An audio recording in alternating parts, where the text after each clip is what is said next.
The following video are pictures taken by Colleen Hansen from Clarkston, Utah, of the servicemen from Clarkston that went into service during World War II. This is Lewin Butters with his father and mother. Lewin married Aunt Theo later on.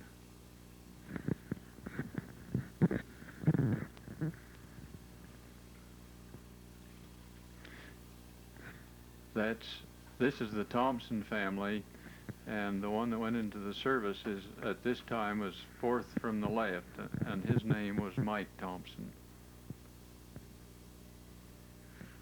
I love the riding pants. Those are the ones that are curved out with the riding boots. That's Mike's mother with him there now.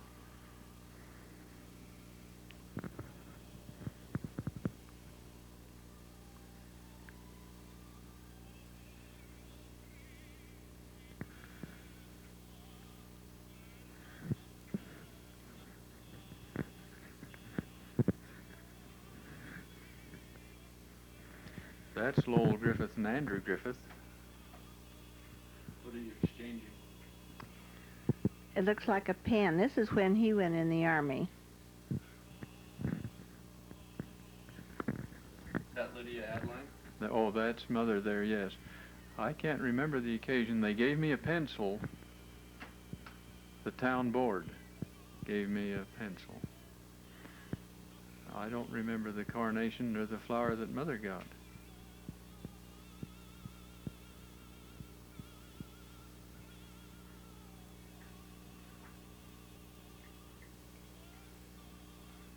This was taken in the front room in your home.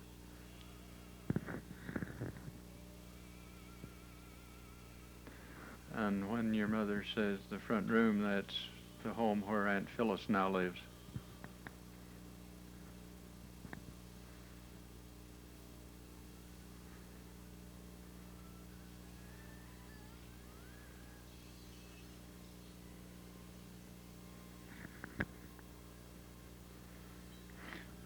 Now, this is the Thompson family. That's Jack Thompson, Uncle Newell, and Aunt Amy. Now, Aunt Amy is Grandpa Griffith's sister. Jack and I were the same age. We went through school together and were great friends. Now, that's young Herm Thompson. I don't know what he's doing in there. He was Jack's cousin. I guess that's what he's doing in there. Now, Aunt Amy died, but this was taken, of course, before. And that's Leo Giddy.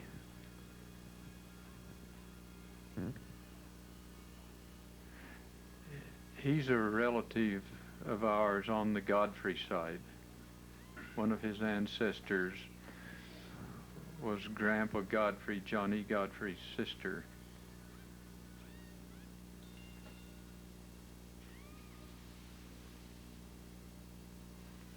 I don't know who's in the truck. And this is Ralph Godfrey. His father and Grandma Griffith were first cousins. So he and I are second cousins. He lived up the street from where we lived in Clarkston. That's his father and mother, Jenny and Brigham Godfrey. Now, that's Vance Thompson and his father, Herm Thompson.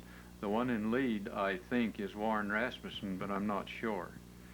But the one on the right is Vance Thompson, and he's related to us. His grandmother and our great-grandmother Griffith are sisters.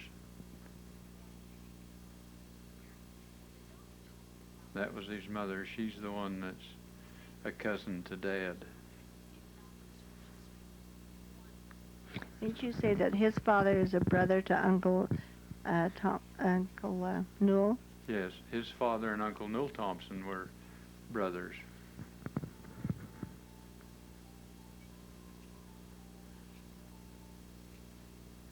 Interesting to see the vintage cars that they drive in 1942.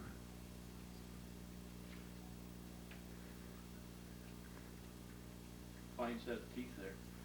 All of Clarkston has the same kind. You will notice. Now, this is Milton Butters. He's a relative of ours. His grandmother and grandfather John E. Godfrey were brother and sisters. That's his grandmother there. She's Grandpa Godfrey's sister. And what's her name? Emma? Emma. Called her Aunt Emmy Butters.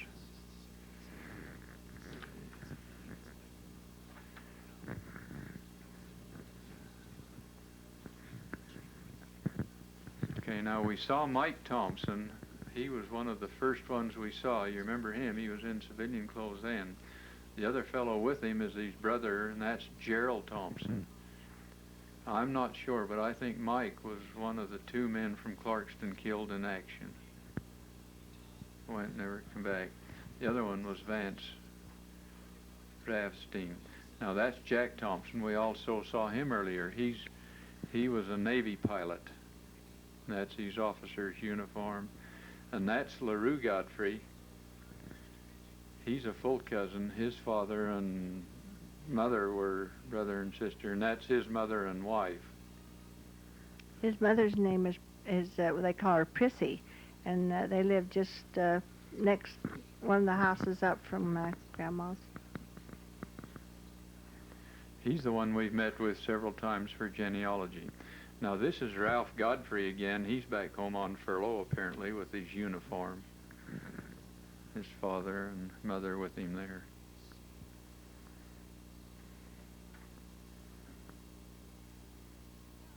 Some of those houses look like log cabins. This one here doesn't look bad. Is that a trade of the Clarkston area? Some of them, I think some of them were at that time. I remember them seeing being pretty run down. They look that way now. Now, I'm not sure. Was this one that I didn't know? No, we didn't know him. I'm not sure who that is. If you notice in these He's pictures, familiar, but I can't remember. if you notice in these pictures, Now that's Dale Godfrey. the fences, you know, and you go to Clarkston now, and it's a beautiful town. Most of those fences are gone, and so forth. Now I don't know whether this is Christensen or Rasmussen. Raustein, but I think that's Ben Raustein and Clara Raustein and their son. We didn't know his name. I'm not 100% sure, but I believe that's one of the Raustein boys.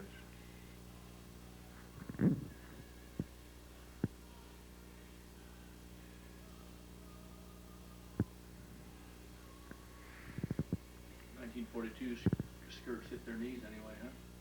Yeah. I can't remember, did we have a name to go with him? I don't know, was he a Thompson? You seem to think he was more Asel's age. I think he's a Thompson, but again, I'm not right sure. When your mother and I went through this earlier, we both became aware that I didn't remember it. I thought a lot of their teeth are separated. I don't know whether that must have been the Clarkston water or what. I think this is a Godfrey, and I say that partly because of I remember the man. I think the father is Elwin Godfrey, but I don't remember which one of his boys it would be. And I say that mostly because of the house. I don't remember who he is. Colleen had a great affinity for their mouth and not their full head. You know it. Colleen Hanson, the guy who took the pictures. He's the one that took the original picture. Now this is Uncle Newell's home, and it was right across the street from Great-Grandma Griffiths. Now this is Jack Thompson. This is his third appearance in the film. This time he has his wings on. Once he turns toward us. I didn't recognize him the first time through, but when he turns, why, that's Jack, and that's one of his younger brothers. I think it's William Thompson, Bill, but I'm not sure. You can see now that that's Jack. You notice he's got his Navy pilot wings on. And that's Uncle Newell that joined him. When I left, Uncle Newell was mayor. That's maybe one of the reasons that I showed up a little special with the flower and suit, and all this was done after church one day, as I recall. I don't know whether that's when Bill was going or whether just because Jack was home. And I don't know who this couple is. I just can't remember. Rick home to a wood log cabin. That's Now this is Goody again. You remember the first Goody was Leo Goody, and this is Pete Goody. They're brothers, and they both went. Now this is the one you notice in the window. If we get another shot at it, there are two stars on that one thing right at the very top in the window. The two stars meant they had two boys in the service. There you are. There you can see it, the two stars on that little white flag hanging down.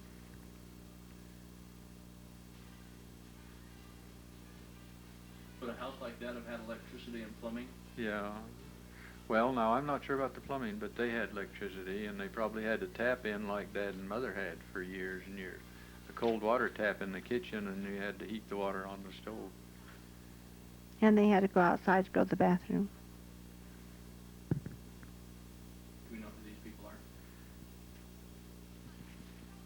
No, I don't remember. It could be a Sparks, or it could be a Thompson or Alstein. I'm not sure.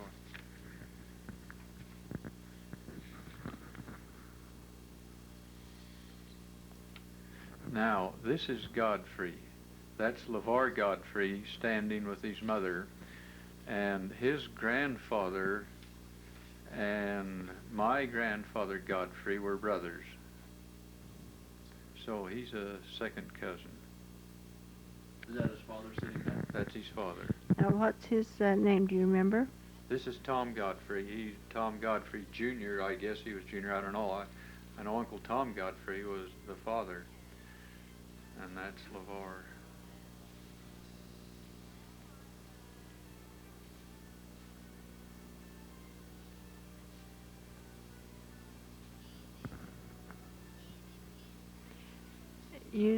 I wasn't sure, but if I remember correctly now, this is one of the Goody boys, and I think it's Ars. Who did I see? Oris. I know that's Tom and Mattie Goody. I remember her. She was the first primary president I can remember. And they had 4 boys. 2 were older, and 2 were younger, and this is one of the younger boys. I think he's the older of the 2 younger ones, and his name was Oris. But they're also related through the Godfrey side. The Goodies, I think Tom Goody and Arch Goody and those other Goodies. I think their mother was a Godfrey, Grandpa's sister. It looks like they're trying to teach him how to sew buttons on before he goes in the service. I'd say that's what it was, but I don't know for sure.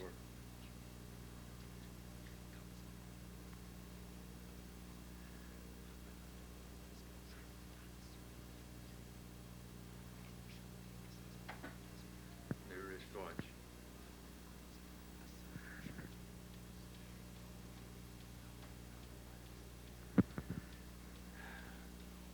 Now, I think this, we'll have to wait a few minutes and see.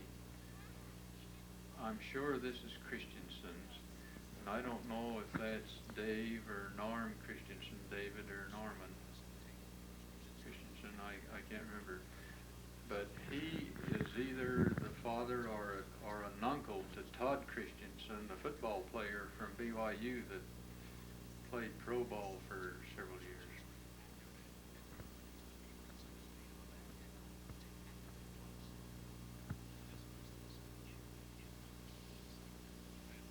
I think this is the same one, isn't it?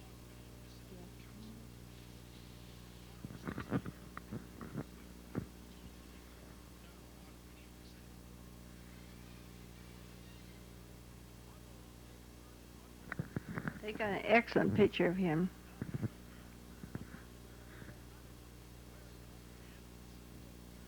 I haven't seen David Christensen since I went on my mission in 1939, so I can't remember if that's really him or not. Boy with his mom and dad again? I'm not sure who that is, but I think it's a Butters, and the Butters Most of them were younger than me, and I don't even. I don't know. It's possible it may be a Stewart, but I'm not sure. Doesn't look like a Stewart either. Looks more like one of the Butters men. And this is Dan Griffith. This is he's a first cousin. His father and Grandpa Andrew Higgy were brothers. He's the same age as Uncle Weldon. His father was John. Where's that picture taken? Is that in a church? No, that's their house. That's their house in Clarkston. And he still lives in that house. Yeah,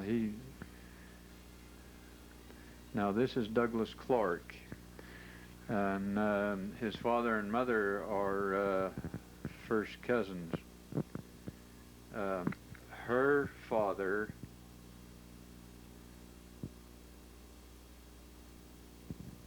her grandfather, and his father and his mother were brothers and sisters. They're not full cousins. They're first cousins once removed.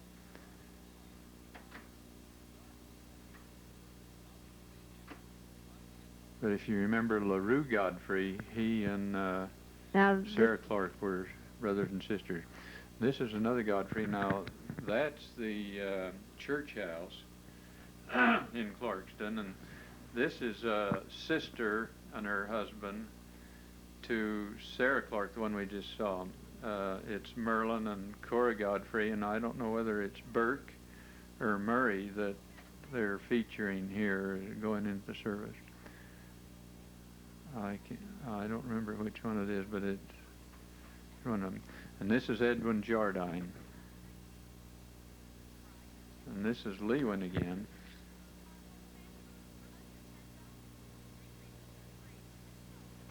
This is Lewin coming out of his home. That's where he lived.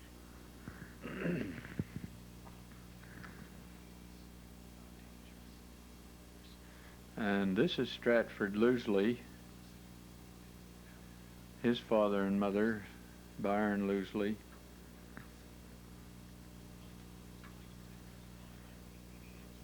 Byron was a bishop in Clarkston and Stratford. I said if anything ever happened to Lowell for his funeral, I would want him to sing. I don't know if he still sings or not. He has a beautiful voice. And he looks like Gary Cooper, what was his name? In Our Gang Comedy.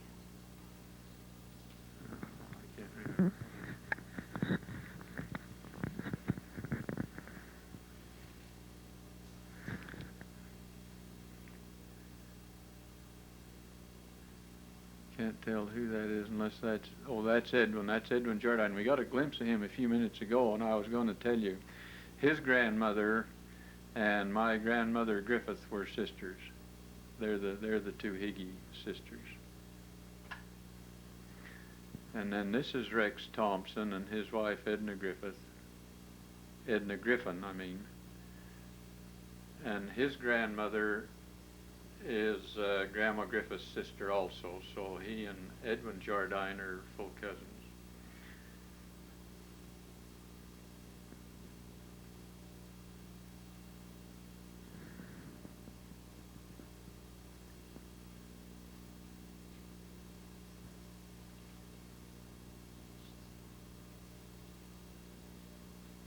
Now this is Grandma. Okay, now this is that's Edwin Jardine on the left, and Aunt Annie Jardine and Rex Thompson on the right. That's Grandma Griffith's sister, their grandmother. What's your name? Annie Jardine, Annie Stewart Higgy Jardine.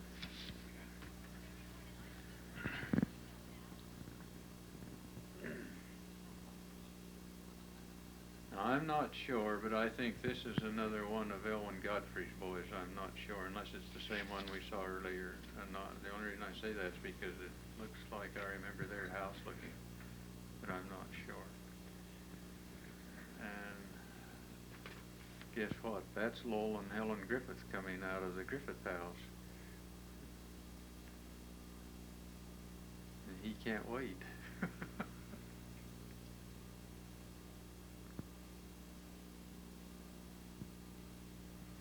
And this is Vernal Thompson. This is Jack Thompson's brother. Remember Uncle Newell Thompson, who was mayor, not sure if he still is by now or not.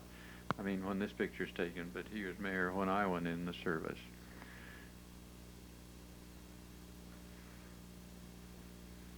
That's Uncle Newell. And there's Grandma Griffith. That's the one that's great-grandma, Catherine 101. Stewart Higgy Griffith. That's Grandma that lived to 101. By this time, hasn't their mother died? I think so, but I'm not sure.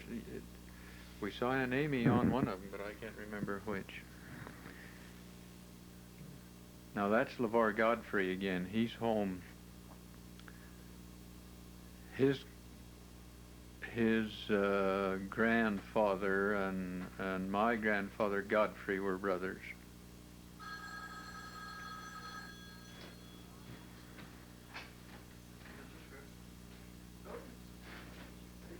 And I can't remember who that is. It could be a Ralph Steen or a Butters. Not sure. And I don't remember who that is either. Now that looks like one of the nicer homes, doesn't it? It doesn't. Looks like it's painted and.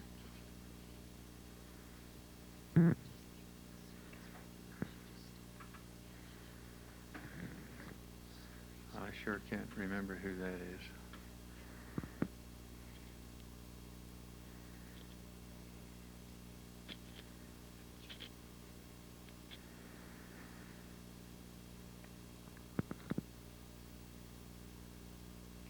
Not going to say anything at all about the bib overalls that keep coming back into the view. Well, that Oh, was what that's they wore in those dressy days. I still have a pair of those, only instead of being blue, they were a blue stripe. Now this is Wendell Thompson. I called him Junior. He was the same age as Stratford and Lewin Butters, Vernal Thompson, and a year younger than I am, and a year older than Uncle Weldon.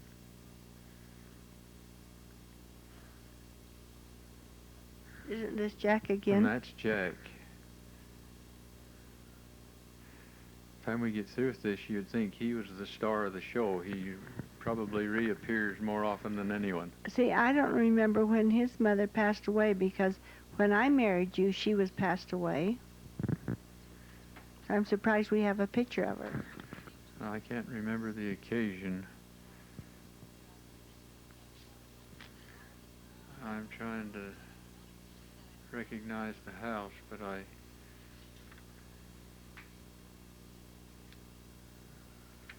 don't know whether that's, again, a Ralph Steen or a Butters, or it could be a Thompson. I'm not sure.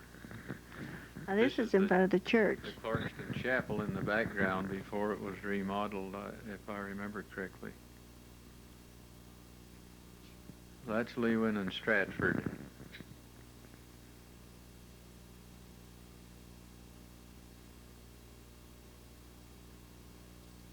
The name of that movie star is Jackie Cooper.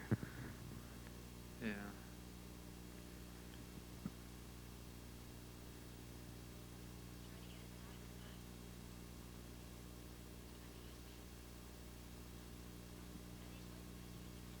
There was a Myler boy that was in the Navy, I know. Now this is the falls in Idaho Falls. The next shot will show you the temple. That's the Idaho Falls Temple. Not sure what that has to do with the service. It's just something they put in.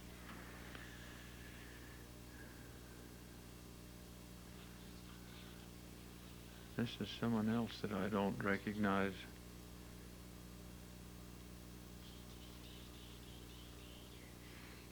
I'd know him, I'm sure, if I just think of the name.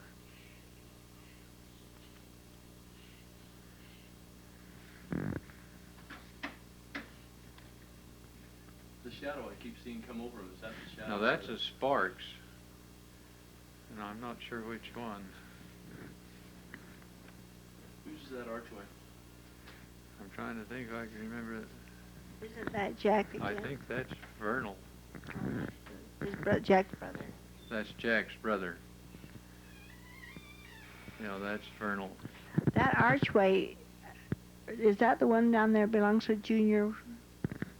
I wonder if that, see, that's Grandma Griffith again. That's great Grandma Griffith, 101, lived till she was 101. That archway could be down to her place, I'm not sure, being as she was right there in the picture. I don't remember these people.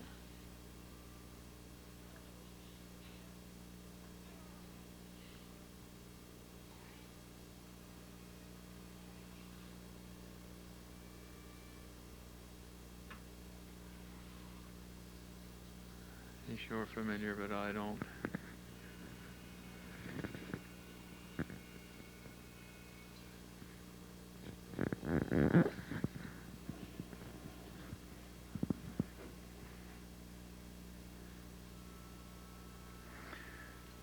Okay, this is Asel Griffith. This is Uncle Asel. This again is in the front room of the house where Aunt Phyllis now lives. That's Adeline and Andrew. Grandma and Grandpa to you.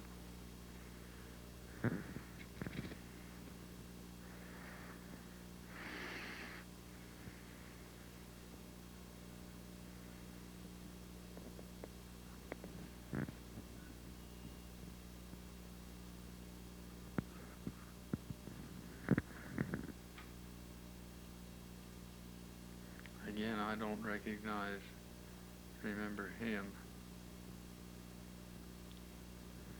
Most of these right through here, I think, were more Asel's age. Yeah. By this time, they were down to Asel. I don't think that Colleen got all the boys that left town. In fact, I know he didn't, because there's one fleeting shot of Weldon.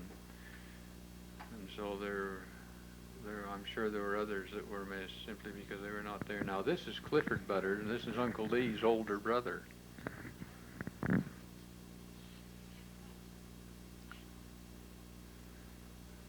Just a small bit of trivia, but he and I roomed together the first year I went to college.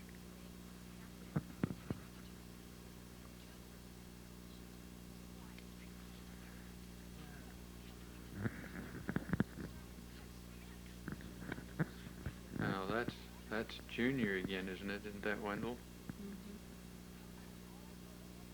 I think that was Wendell Thompson. I'm not.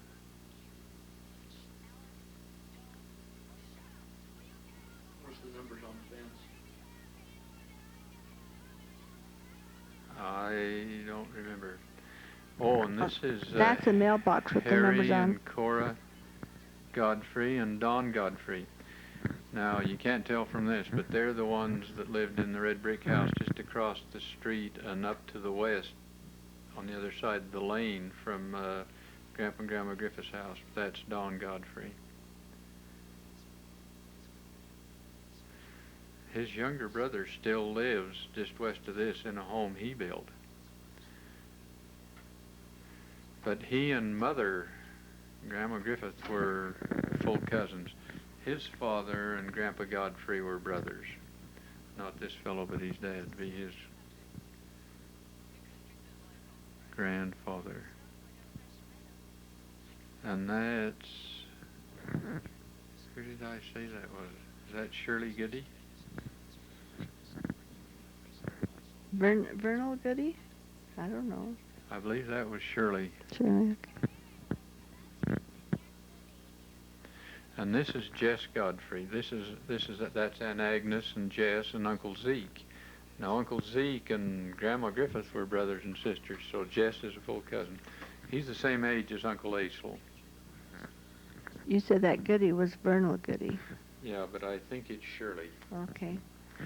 And I could be wrong, so some of these we're going to have to go back and correct and name. Now, this house, I want you to take a good look at it sometime. This is Uncle Lou and Blaine Godfrey. He's also the same age as Jess Godfrey and Asel. And that's Aunt Charlotte. This house in the background here, you may want to back up sometime, take a look at it, but that was great-great-grandpa and Grandma Gover's pioneer house. And it's across the street from Dad and Mother's place, only down on the corner. It doesn't look like that now. It's been remodeled 2 or 3 times. But it's still standing. But they later moved to Trenton and sold it to Jess Mine Williams. You may have heard Aunt Valois speak about Jess Mine. Well, that's Jess Mine Williams. Now, this is Max Clark. You remember we saw his older brother earlier, Doug Clark. But he's a second cousin to the Andrew Griffith family kids. That's Andrew and Sarah Clark.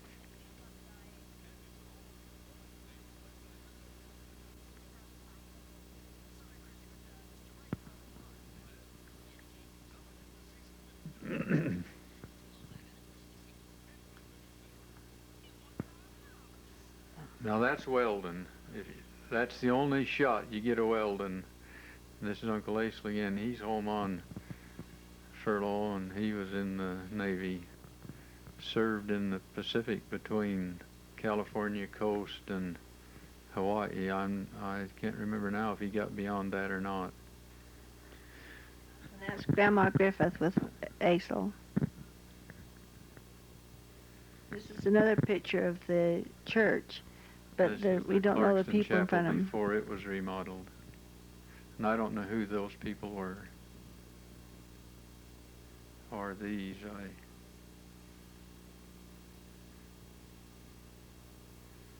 She looks familiar, but his face is light. I can't tell who it is.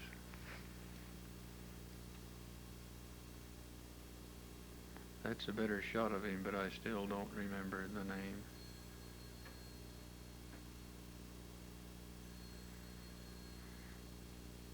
What year is this about? 1940?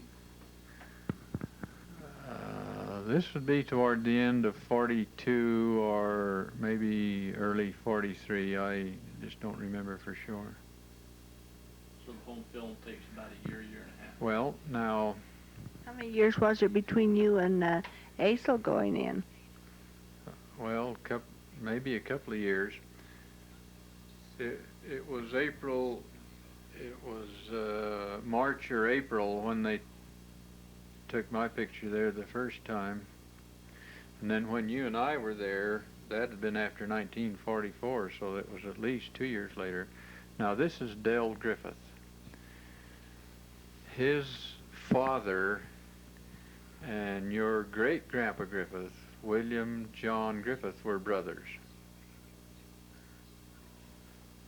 And this is Dean Thompson.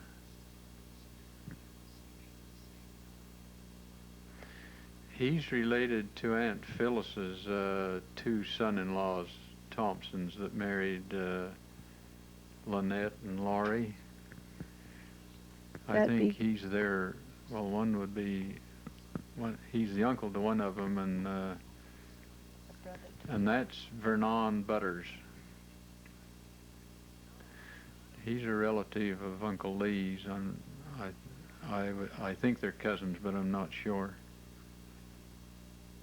And that's his sister, his older sister. These pictures cover a period of time from early 1942 until late 1944 and maybe into 1945, at least that period of time. And they aren't necessarily in chronological order either.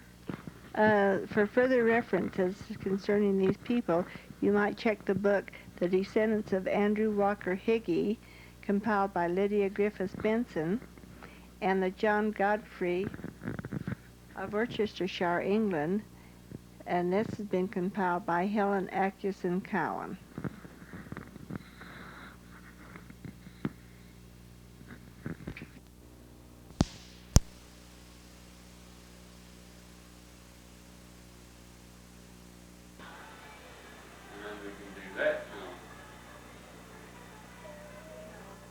Okay, we're at Mom's house. Grandma Griffith's. We're Grandma Griffith's. See how they're standing still? We are looking at what, Mom? Looking at a sleigh and shoes that Grandma Clark made of ceramics, and I inherited those when she passed away. How old was she when they were made? She started doing ceramics when she was 74 years old. It's her beginning. So I have no idea, but I imagine that they were around, well, maybe she was in her 80s when she made them. There's Samantha. She come up the stairs Those were some familiar things. down by herself? And she didn't start doing ceramics till she was 74, so I assume that she was in her 80s when she did those.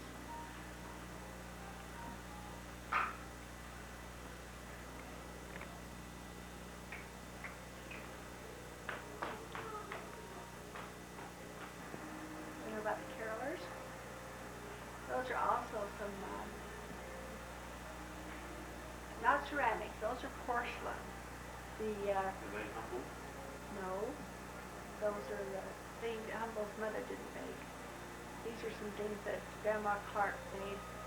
And again, she would be in her late 70s or 80s when she made them. But the carolers are made out of porcelain. And I have seen several sets of those, and none of them have I seen that look as nice as that. They're very professionally done. What about the wreath? The wreath? That is Dad's attempt to make a wreath, his first one. And we didn't have time to finish it, but it's a starter. We'll finish it next year. And then if you talk about the two candles, Tell me about tell me about those candlesticks again.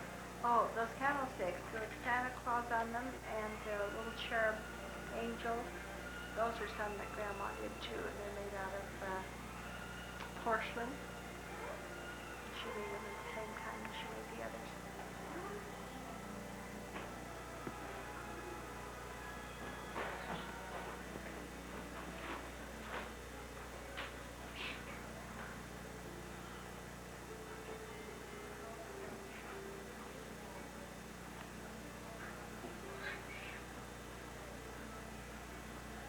Okay, I'm on the Christmas tree.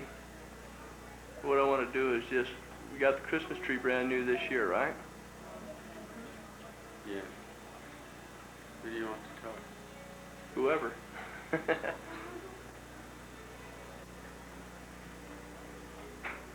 Up on the very top, what do we have that we can zoom in on? Violin there. Where did the violin come from? They came from Red Hill. This year?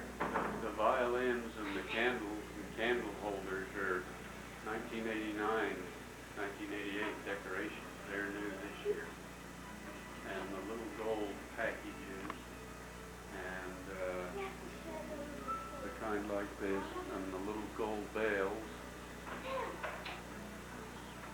That one. And the little red wreath, little golden red wreath just above this one candlestick. They're new this year. You're not interested in those. You probably are more interested. The star is one that Grandpa and Grandma Griffiths used to have on their tree. I remember when they bought that particular ornament, and there were 4 or 5 others designed similar to that, only they were not stars. And that was the star that hung on the top of our Christmas tree for quite a few years. When you say Grandpa and Grandma Griffith, you mean Andrew. That's Andrew and Adeline Griffith. They had a few decorations like that. Okay, from now on you have to use the tense of your father and mother, or your grandfather and grandmother. Okay. So is it your father and mother's tree? This was my father and mother's tree that had this star on. This was the star that hung on the top of the tree for many years. I don't know how old these 2 ornaments are, but they are 2 more that my father and mother used to have on their Christmas tree. But I remember them when I was a little boy, and I don't remember how little, but it was before I ever started high school, so that goes back a long time. Put your hand in there to show how big they are. Cup each one in your hand. Okay. Yeah, hold that. There we go. That's great. Okay. These are 1988 candle and candlestick holders, but I remember when, before the days of lights, when we used to decorate our tree with candles, the candles were not that big, and the little holders were silver, or probably nickel, Anyway, they were silver colored. And we used to decorate the whole tree with them. And on Christmas Eve and almost every night for about a week before Christmas, we would light the candles and they would burn. Can you imagine those old dry pine trees with fire all around them? But we never did have a fire, I guess, because of the good Lord. But anyway, it was quite an exciting thing when Dad would light all the candles on the Christmas tree. And they showed up and were as bright and looked as nice, I thought, as the lights do today. They're concave. I think these came from Grandma Clark when I was a little girl. My mother. From her? Say my mother. From my mother, Clark. Thank you. Clark. Thank you. And then there'd be this one here, and then this one down here would be one of those concave ones. I see a lot of them in the stores now, depicting the old-fashioned ones, but those are the ones that came at that time. They would date back to the 1950s. Do you want to talk about these red balls right now? Sure. Because these are the red bulbs. On our first Christmas that we were married, we had a little tree like this, and we went out and bought a little box of red bulbs. And there's probably this size right here. And that's all we had on it was red and red lights. And then as we got the bigger trees, we got the other big bulbs like these, all red. That's all I've ever known is a red tree. We bought the big red bulbs in various sizes. The first year we put up the silver tree, the first silver tree we had. But it wasn't until just this year that you, put them up in the groups of 3? Yes, this is the first time we've done them in clusters of 3. Where's the cluster at? Right here's a cluster right here, which I think is nice. You see them? Yep. Okay. And there's a cluster, but I think that's all that's on this side is the cluster of 3. There's a snowman. And then there's the snowman. But your mother made a dozen of that type. And I don't know whether we used them before we went on our mission or not. No. But we used them the Christmas we were in Philadelphia, plus the little bowls that Tammy made.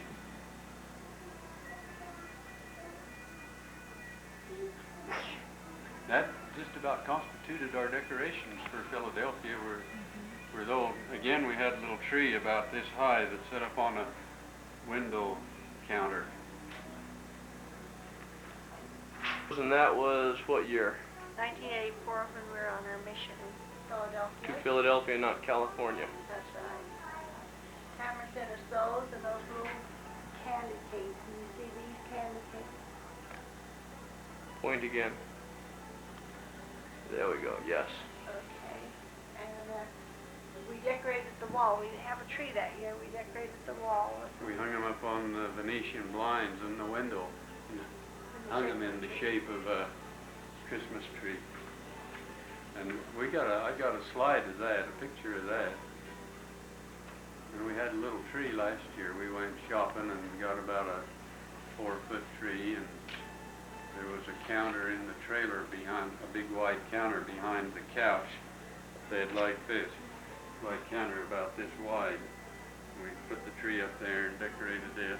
And we bought a set of lights and put on that. How come we got so many lights? They were on sale. There's one other antique that I have to tell you about. Okay. Whenever you're ready. Go ahead. It's the little bird that's out. Oh, yeah. Point to it, Mom. You got it? Got it. This little bird right here. I forgot about that. That was, I remember when that came from my father and mother's tree collection too. And I remember when they got those, I don't know how many they got, but something like around 6 or 8 or 10 maybe. And I thought those were the most fancy, up-to-date, modern kind of ornament you could ever get. And I remember us kids used to fight about who could put the birds on the tree. I guess not fight, but argue about it and want to be the ones to put the birds on the tree. It's important, Dan.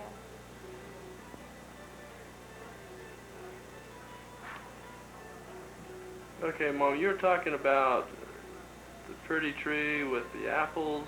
I see a glass-covered apple down. Okay, now this is one of those beaded apples that's put in with the cans. Okay. And they have a whole set of them that you could make with bananas and oranges and things, lemons. Okay, So you just can make a fruit bowl out of it. I Just- thought they were very flashy, but I do enjoy it on here in the tree. and that apple goes along with, where's this other apple? Well, yes, and there's this other apple Dad's working with right here. This Now, is that's my favorite apple. It was real good. and that was my idea of decorating a tree and having it look beautiful. I just can't get over that. I think that's most appropriate. You ought to hang those two right together. No, no. Plus, I find that what makes a tree interesting is the hidden things here and there. Oh, yeah. Yeah, I agree. You go up to a tree and you see it, and then you begin to look inside and see all kinds of interesting. That's why. Are you interested in this one in Philadelphia? Yes, okay, this, You're able to see it there? yep, tell me about Didn't you that. make one for each of the kids when you made that? This Yes, is, we got one on our tree.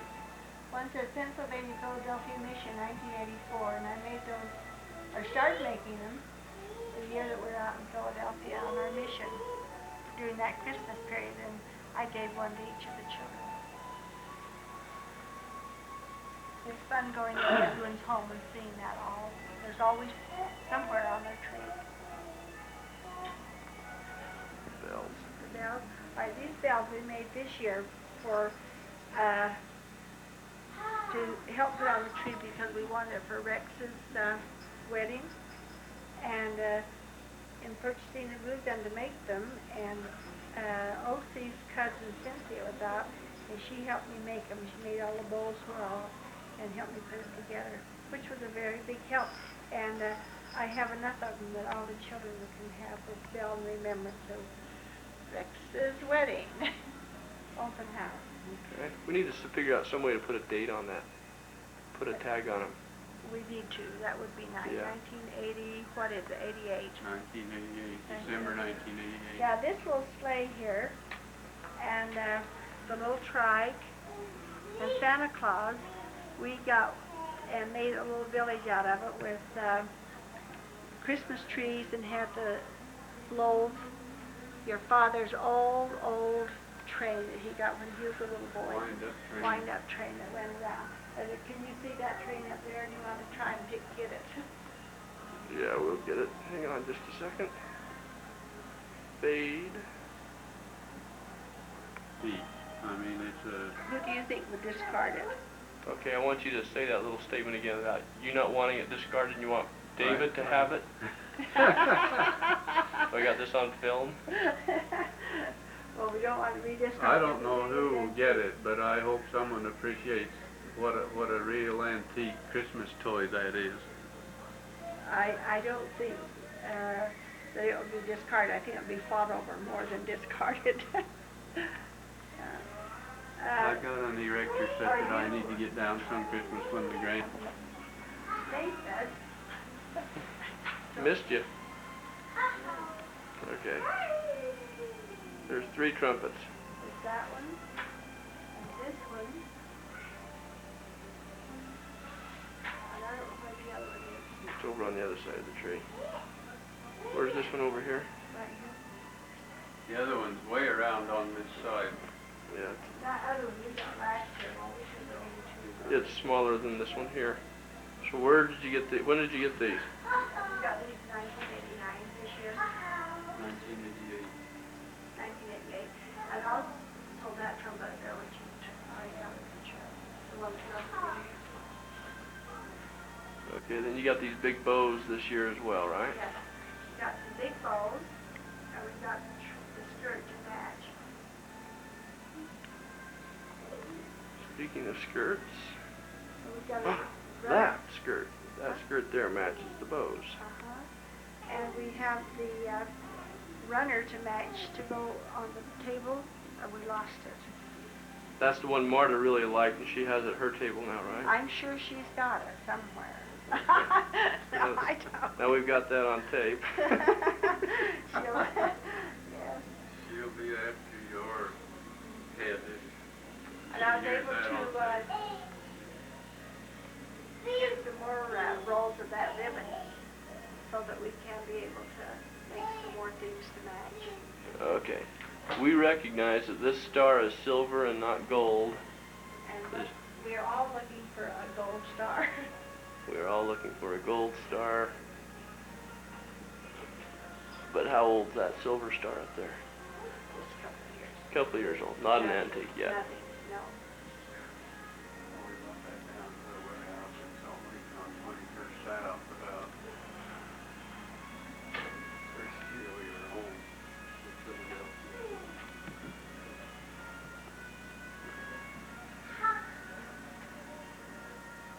Mainly because we had Rex's and Ossie's open house here, and we started out putting lights on, and I figured that 200 lights would do 2 or 3 trees that size, but we ended up putting over 850 lights on the Christmas tree. We may still have to put more up around the top. 850 lights, huh? Right.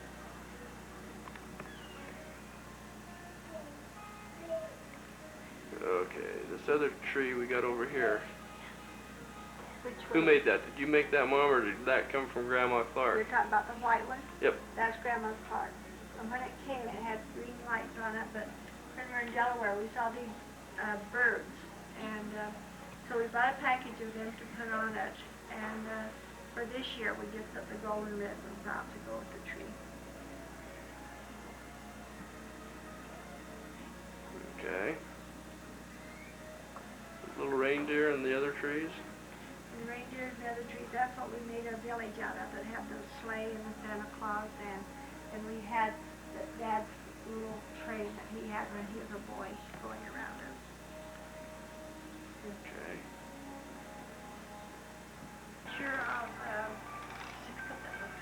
we gave Linda for Christmas last year.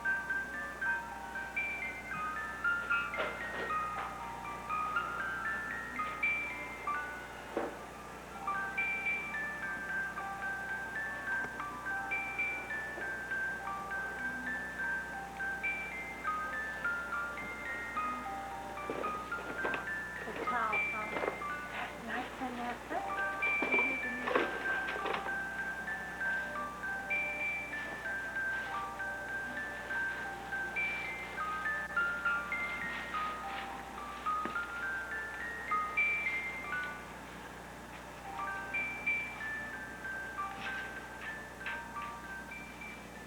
This is the year that they got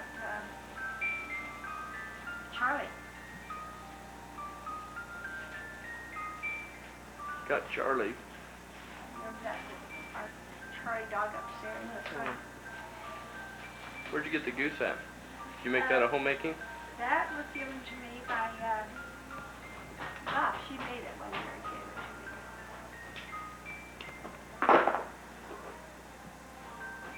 And the tree in the corner was given to me by Martha this year. Oh, that tree. Oh, and did you want a picture of the cherub over there with, holding the bell in her hand? You mean this cherub here?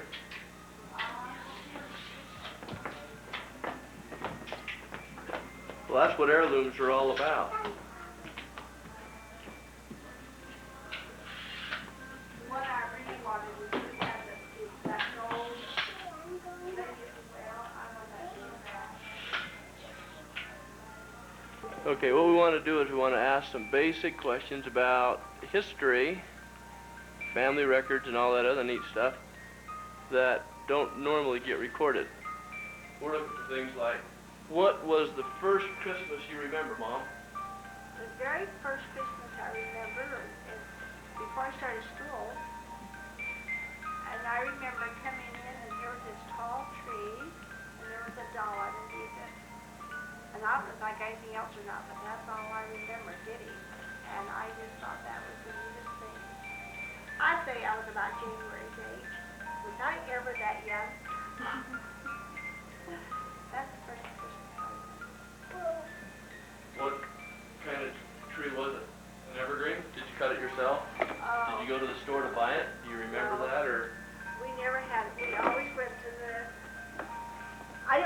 remember where that tree came from, but I remember all of our trees after about that time.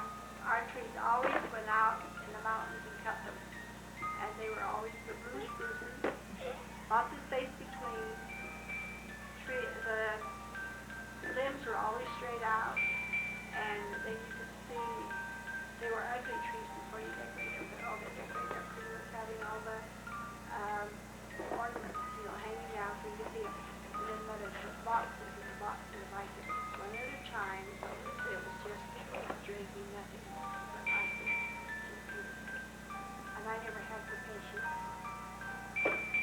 I'm glad they did away with icicles. They still got icicles, you just gotta find them now. What neat things did your baby do? Did it open and shut its eyes? Did it walk and Yes, it talk? opened and shut its eyes. I remember that. And I'll tell you what I really remember more than that. I guess it's Ruth, because they were so emphatic about it. She had a doll buggy that was a real live baby could fit in it. She was always telling about how they always put me in there. She'd always put me in there and put me to sleep in her doll buggy. So that's how big it was. I mean, it was big. And then she had a doll. Her doll's name was Boy, about this tall. And I remember that more than I did any of my own dolls. I guess it's because they're so big and massive. And and of course, the buggy was big enough for it to fit in. So I remember that more than I do my own. My other, I remember I had a wooden bed with slats in, and it would come out just like your regular slat bed screwed out. And a little mattress and everything was all thrown in with about this. It was nothing big like her big doll, but mine was just that. It blinked its eyes, and I remember it had eyelashes. And that's about all. No hair or anything else. No hair on it then? Was it a porcelain doll, or did it have vinyl on it? No, I didn't have a porcelain doll. Wasn't glass then? It was. Was it a wooden doll? No, it was cloth body with kind of rubber arms. I was in the days of Shirley Temple, however, it was not Shirley Temple doll. Probably a plaster head. Oh yeah, plaster probably, but it didn't peel off, Probably baked plastic that was smooth. But it would only close its eyes and lay down. I believe it cried. I think it was both wham.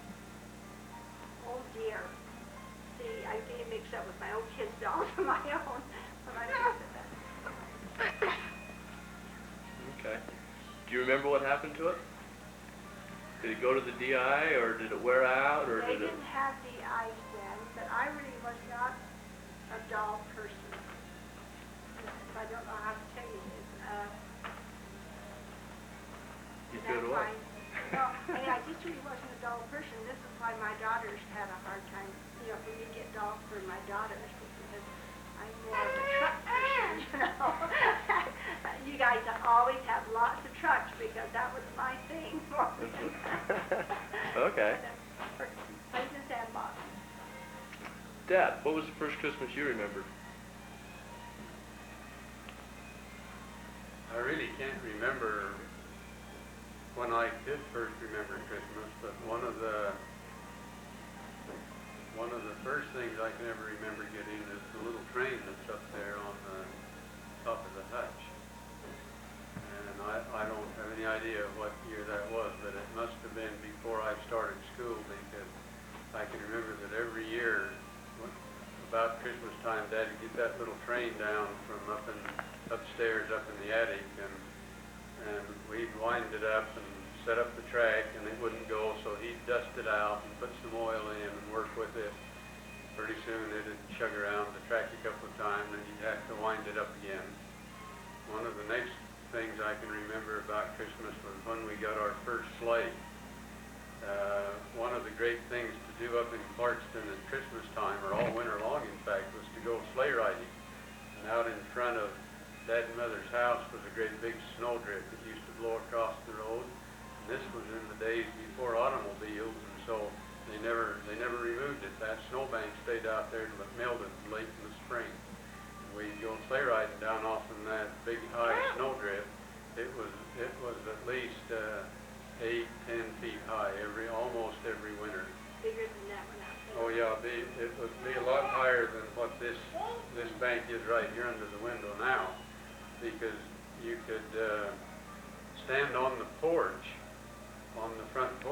Dad and Mother's place and look out, and you couldn't see the field or the fence beyond the snowdrift till you got out up on top of it. And you could walk out from our yard, walk right out over that front fence, right up to this big high snowdrift, and go sleigh riding all the way down to what we used to call the county road. And that was over 2.5 blocks. Kids from all over town would come to ride down that particular street because they could go a lot faster. It was steeper than any other street in town and less traffic on it. You know what the county road Is that the same one that we used to come in on? That's where you come in on. Right Church past the Left. Clarkston? County road is the one that comes in from Newton into Clarkston. I remember when we got before we got the sleigh, this one Christmas I'm thinking about, I think Dad used to have an old homemade sleigh that and I thought, how unfortunate could kids be to have such an old sleigh when all the other kids in town had new sleighs and they were all flexible flyers. They had the steel runners on them and the wooden handlebars to steer. Steel runners, you could steer them and everything. And this old sleigh, you just had to swing your body and drag a toe and turn it. And we got this sleigh, and it was a brand new. It was a nice looking sleigh, but it wasn't a flexible flyer. And I never could appreciate that sleigh all the years we had it because it wasn't a flexible flyer. Every other kid in town had a flexible flyer. And so after when we bought you kids your second sleigh, I remember we wore one out when you kids were little. I don't know if you remember or not. But the second sleigh we got, and that I still got, and I'm going to start using it now when I go ice fishing, was a flexible flyer. Now, why can you sleigh when you go fly? You mean ice fishing? No, you put your buckets and your auger and all your gear on when you go ice fishing, and you have to pull it. We walked halfway across Deer Creek yesterday to go ice fishing. And by the way, he's going to buy an auger. He's the only one that doesn't have an auger. So he informed me yesterday. But now let me tell you about that ride down from his house down to the county road. You know, we're talking about it's steep. So my introduction after I was married was to have a ride down that road. I rode it once, period. Never again. She wasn't all interested. wasn't for exciting things to happen, and that was an exciting ride down there. You never especially ever done it Breathtaking. before. You can't stop it. You just got to keep going. Very, very exciting. The next question has a little bit to do with the same one you just remembered. Of all the years you've had Christmas, all as if there was a lot, what is the present you remember most? I know Mom always said all she wanted was good kids. Did she ever get them? Yeah, I remember saying that. That has nothing to do with Christmas, but may I touch on that? I said all I wanted was for any of my birthdays or anniversaries or anything was to have good kids. And I missed it. All of them got together and decided that they were going to be good that day. And that was the day that I had to take Lola into the hospital on our anniversary. And I took him into the hospital with a baby melter. And after the kids had all got together and decided to be good that day. I missed it. You missed it. Missed her being good. Fine. I don't remember. What do you remember? I remember once when I think I was about 8 years old. Oh, what an antique if I still had it. Marie, my sister, just got a job working at bookkeeper at a store like Stevenson's or Christensen's or department store like that. And so, of course, she was willing and able to, and everything she had to each got a big gift that year. And she had all wrapped in there, but I had a Mickey Mouse watch. If I only had that one, that'd be great. And then the Shirley Temple paper doll. So I remember that watch. That was so exciting because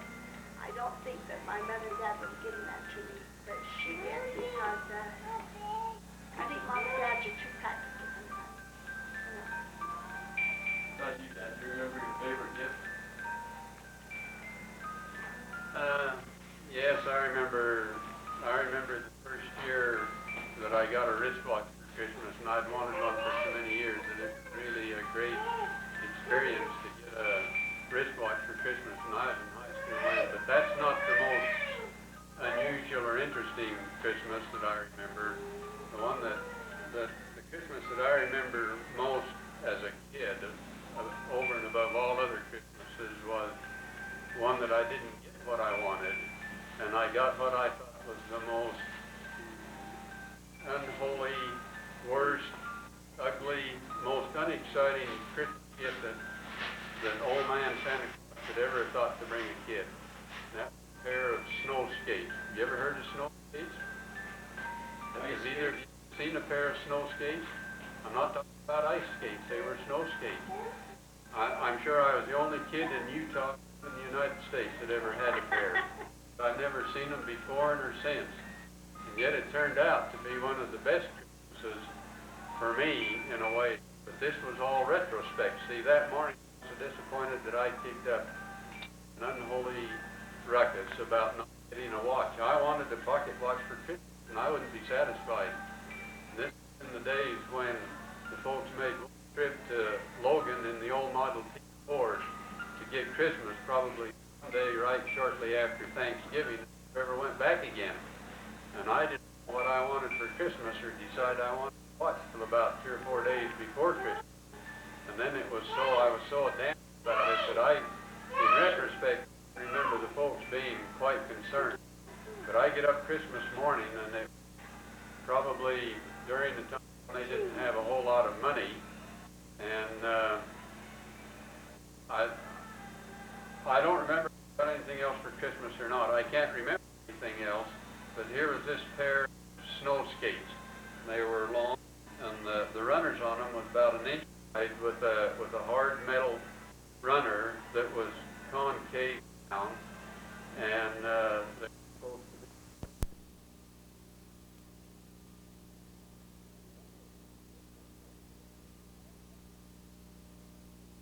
be. No, you can't change. Those are the only clothes you got.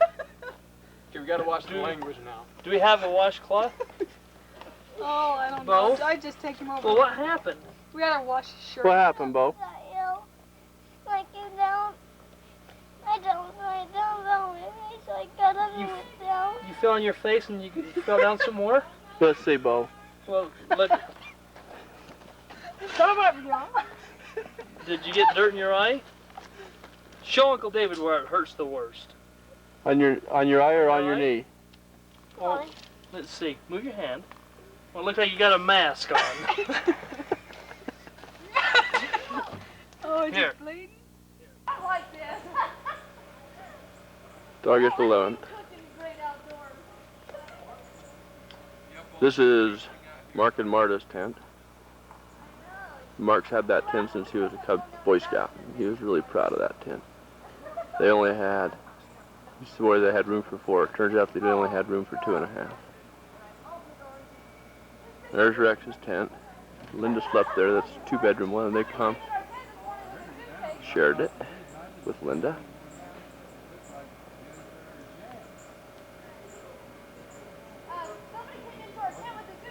That tent there is Tamara's.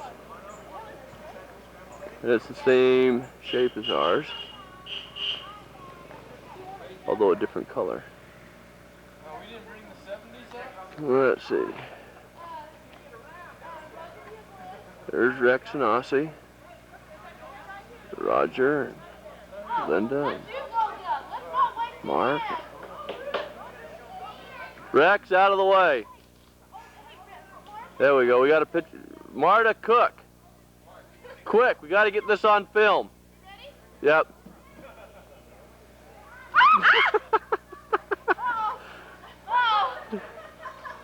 Great.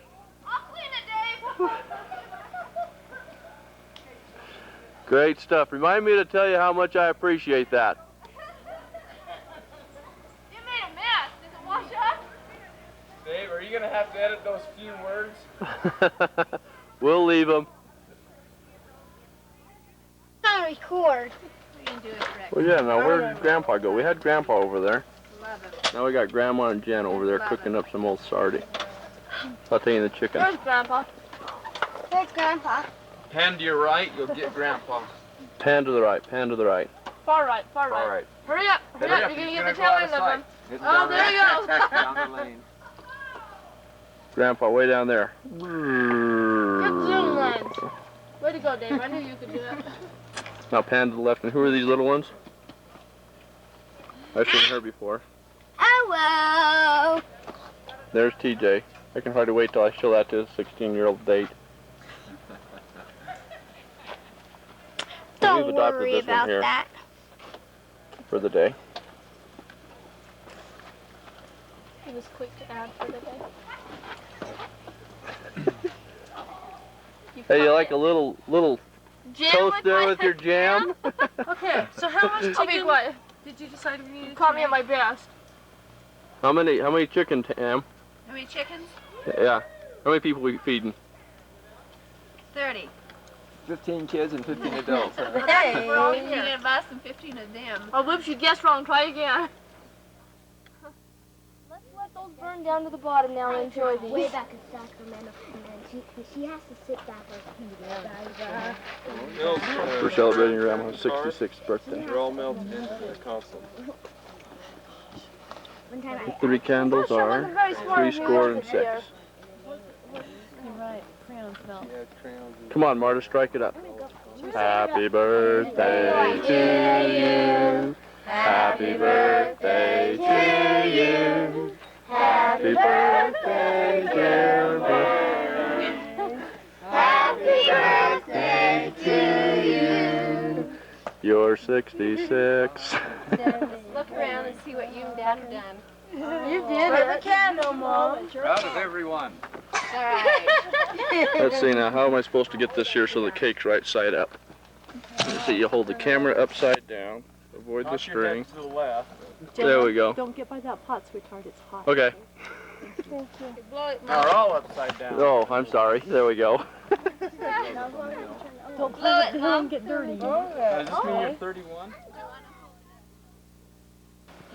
Is talk about courtship and dating.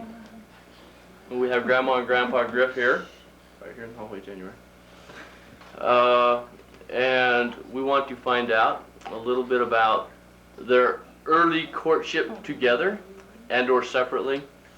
And we'd like to have them just tell us a little bit about their first kiss, first time they met, maybe what they did, or some of the most memorable dates that they had. Can I go first? Dad wants to go first. We'll let Dad go first, make No, Mom sit there and bite her tongue. One question I'd like to ask you, David. Where's Jenna? Can this be edited? Yes. Will it be edited? I don't know. If you get real boring, yeah, we'll edit out the boring stuff and keep the good stuff. Is Jenna, where's Jenna? Jen- Jenna rests very comfortably without knowing she's not in some kind of. Yes, we've got her back in the back room looking at The Little Mermaid. Oh. Do you have a television? No, we don't have a television, we got a book. Education. So go ahead, Dad, let's talk about... Well, you go ahead if you want. No, you said you wanted to go first. Well, I'm kidding. No, because I can't remember our first kiss. Okay, I'll stand back here and orchestrate things. Boom, Dad. No, I don't know Do you remember the first time you saw Mom? Oh, yeah. When? Where? Why? Did you have great legs or Well, what? You know what happened during the time I was in Las Vegas during the war when I was there in the Air Force. And we were there for a 6-week aerial gunnery course, and at the end of that 6 weeks after I graduated from the aerial gunnery school, I was kept as an instructor for the gunnery school, which I didn't like the idea very well. But anyway, we had to stay, so we went through the school again on an abbreviated course, and at the end of that time, we were shipped out to Fort Myers, Florida to attend aerial gunnery instructor school. Those of us who were kept there.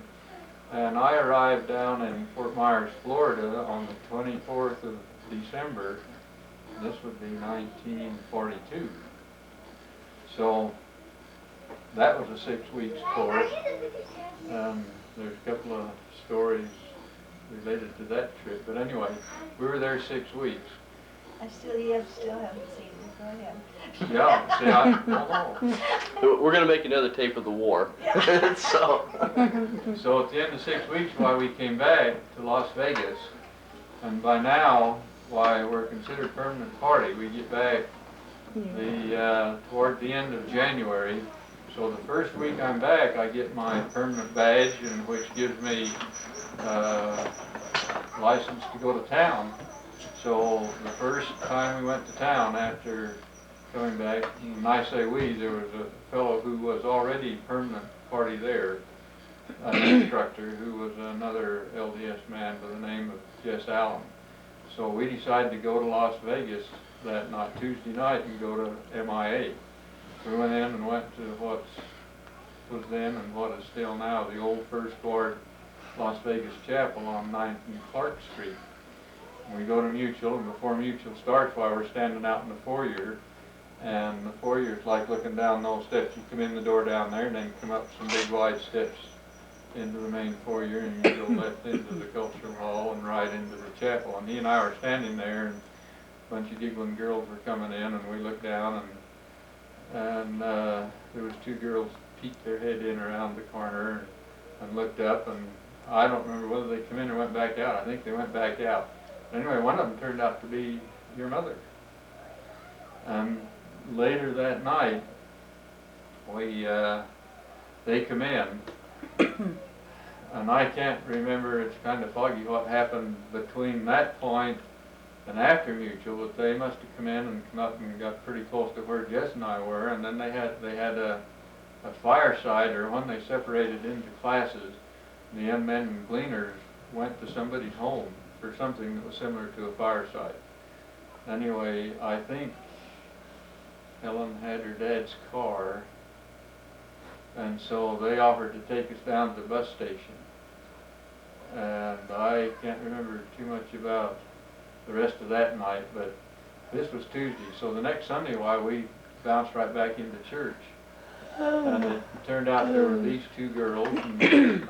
So we go back Sunday to church, and I can't remember, it seemed like sacrament meeting was still being held in the afternoon at 2 o'clock. But anyway, I don't know whether they had a fireside or whether sacrament meeting was just late. But anyway,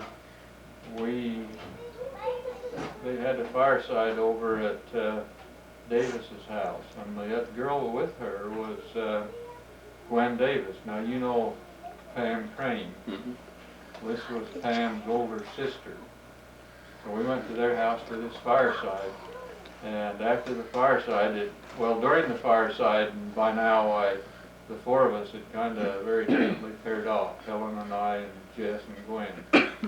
So we were at Davis's. We went in and helped wash the dishes after the refreshments at the fireside, and they drove us down to the bus station, or we drove around Las Vegas, or I don't remember where we went or whatever. But anyway, that night was the first night that your mother kissed me. I found out later that her and Gwen had a bet on, or she had a bet on with Gwen that she could kiss me the first time she went with me. It wasn't exactly a date, but it sort of turned out to be that way anyway.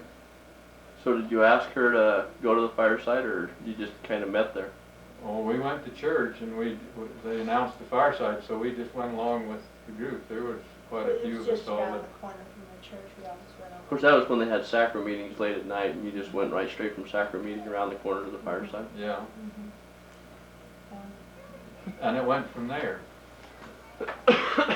It turned out that there was some competition between Gwen and your mother about who'd go with who, and she had to bet that she could kiss me first or something like that. I don't remember what it was. It wasn't too hard to do.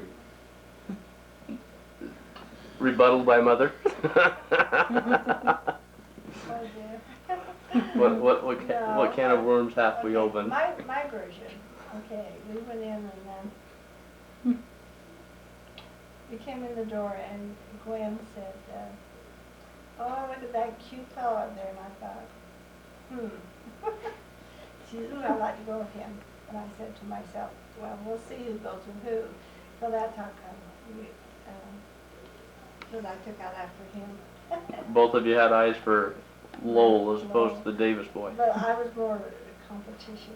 I mean, I really wasn't paying that much attention to him, but anyway. Was Jeff bald-headed at that time? Yes, Jess was bald-headed. Very nice fellow, but he always wore his hat because he was bald-headed. 24 and bald-headed.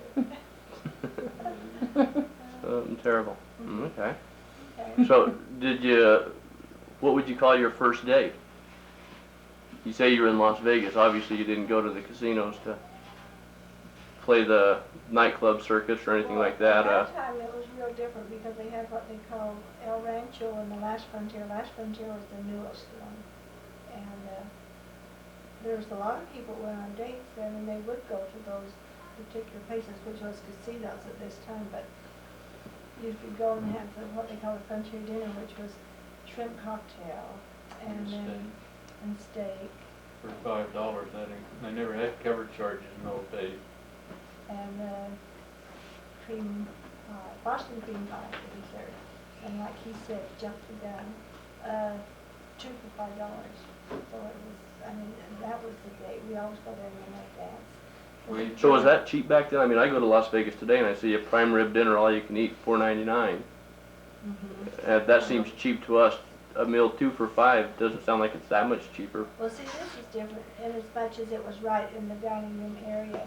And one of the first shows I remember us seeing was Jerry and Lewis before Jerry Lewis and Dean Martin. Dean Martin. Martin and Lewis. You remember though? You know Dean Martin today and Jerry Lewis? Yeah. They were GIs or just discharged from the Army for the time we were going together, and that was one of the first shows we saw. But Las Vegas was a lot different in those days. Out on what they now call the Strip were 2 hotels, big resort areas. One was the El Rancho Vegas, and the other was the Last Frontier. They had a lot of casinos and hotel combinations downtown, down on what was it? What Vine Street or what was the main street? I don't know. Anyway, sometimes, well, we would come in on a Saturday night, and for a date, we would go out to the El Rancho or the Last Frontier, depending on what show we saw, and you could eat dinner. A lot of people, you could go in, and as long as you just bought a drink, had a table and bought a drink, you could sit and watch the show free. But we would go and order the dinner and watch the show while we were eating, see, all for $5. Now, I don't know if you can see the show, if the shows are in conjunction with the dining room anymore or not. We haven't been there for so long. Those dinners are around $50, aren't they? Yeah, they're big bucks now. This was the But you didn't have to drink as long as you bought something for the show. That was your cover charge, and that's all they expected you to do as long as you bought something while the show was going on. They had 2 shows a night. I don't remember, something like, I don't know whether it was 7 o'clock. I think the last show was about 10 o'clock. And that was, I don't know whether that was time so the GIs could catch the bus back to the base or not. No, But anyway, she nearly always had her dad's car, which was a 1938 or 39 Mercury, 2-door sedan. And I don't remember ever offering, whether helping with gas or even ever offering to pay for gas. I think if I did, she said, no, Dad said, as long as I'm going with Mormons, why he'll furnish the car. I'm not sure about all these details. What's the deal with the car? Dad didn't have... We always rode in, Helen always drove and had the transportation for us.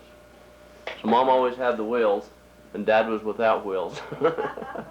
See, TJ, you don't need a car. But a lot of times we would just go slumming. We would go down. What's the song man list? Oh, I think our biggest date, our most date that we ever had, that we did the most often, was go to a show and always have Freddie Bill Cutlass out. That was after we were married. That would be. Well, yes, we did. I don't doubt we did it a lot before we were married, but I remember that mostly after we were married. But we would go to one of the casinos or hotels downtown. They always had a little place to dance, maybe about as big as your kitchen, dining room, front room area. And off one side would be a bar, just as you come in, like counters, you know, you go in a drugstore and there's a counter along where you can eat, and then the tables in the back. And there would be this dance floor and then booths down where they would serve drinks. Well, we would go in and dance. And you could dance there almost all night long. They'd have a little 3 or 4 piece band, drums, piano, and a trumpet maybe, and a saxophone. Mm-hmm. And you could find that kind of a band in about every hotel down Fremont Street. That was the name of the main street, Fremont Street. There was the Golden Nugget, and I don't remember, Vegas. That's down in the downtown area now, as opposed to what is now the Strip. Yeah, there were 3 or 4 hotels down there, down right close to Main Street, which was across from the railroad station. Okay. But we used to go to those places and dance a lot. If we wanted to go dancing, that's where we would go dance. And you could go, you know, maybe next door and get a hamburger, or have something to eat. They didn't I don't remember if they served food in or not.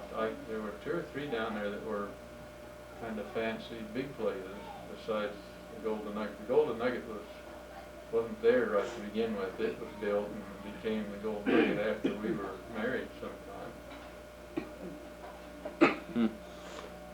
What was your most memorable date, Mom? With your dad? Mm. With or without?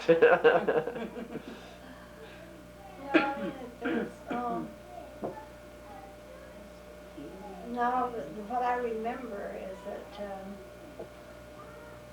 okay, when we paired off the 4 of us, you know, quite a bit, and there was, but there was never any magic between those 2. But anyway, I mean, there was on his part. He wanted to marry Ben, but Ben didn't want to. But anyway, what I remember is that they had what they call the gunner wings. They left. Now, are you going to tell this, or are you going to let me finish? He hadn't interrupted. No, he's. Anyway, they got the gunner wings. They looked just like pilot wings, except didn't they have a bomb? Bullet? Something. That was the second set. The first one had a kind of a wreath in. Something. Anyway, so we went in the course of our dates. Well, and I do mean dates. This was anyway, I obtained them. I don't know, I took them away from him, or whether he so-called pinned them on him, whatever. But anyway, I always wore them dutifully every time we went on a date. And so he came in one day and he said he was going to go home and on a weekend pass. And so he wanted his kids to take home with him. Well, Indian trader. So anyway, I gave him his wings back, and in the course of conversation I told him I didn't want to see him anymore. So he took me literally. And You said that first. No. Anyway, no. Anyway, it was, he came back, and of course we'd see him in church once in a while and so forth, but we didn't have any more dates. And then one day, the girl I worked with at the office, well, her husband was killed in an airplane accident down off of the field. And so it was on a Sunday, like Saturday night, so I went out to the base on Sunday because that was my job, was to fix the papers that they sent to the parents and fix the information concerning sending the flags home and the paperwork that had to be done on it. So I went out there this Sunday, it was on Sunday, and I was doing all the paperwork for her and for her husband. And so coming back, it was hot. Seems to me like it was August, but I'm not sure. And I rode the bus back, but I didn't have my wheels that day, so I rode the bus back and sitting there very comfortably on the very front row, because I knew the rest of the bus would be loaded with GIs, and I was tired and hot, he said, and so forth. And I looked out the window, and here come Lowell with somebody else, and I hadn't seen him since he came back. And I scrounged underneath the seat as far as I could get. We're talking about in the back of this bus. I was in the front seat of the bus. Anyway, as near as I could tell, he hadn't seen me. At least he didn't stop. So my place where I got off the bus was the first stop. I thought, I got off the bus and went on home. And so in the morning I got in the house and the phone rang. And it was Lowell. He had seen me get off the bus. And so he wanted to know if I was going to go to show with him. And I said yes. And so from then on, it was from then until we got engaged. You were smirking, Dad. Differences in the story? Oh yeah, it's amazing. The same event from the man's point of view. How did it differ? Yeah, you see about these wings, I tell her I'm going home for a weekend, or I don't know, maybe it was a week pass I had, I don't remember. And so we kissed and said goodbye and good night. And already going, she said, well, I won't be seeing you anymore. Oh, what do you mean? Well, I just don't want to go with you anymore. So I'm going home, and I thought, well, if that's the case, I will have my wings to wear home. So we'll give me my wings back. That was after she said she wouldn't see me anymore. She said it was after I asked for the wings back, she said she wouldn't see me anymore. That's why I asked for them back. It's because she breaking off or didn't want to go with me anymore, so that was all right. I'd get my wings back and give them to some other girl who would go with me. Sure glad you're recording this. I think, I don't know if that's the time when I was home for my birthday and you sent a telegram. I hadn't expected to hear or ever see you again.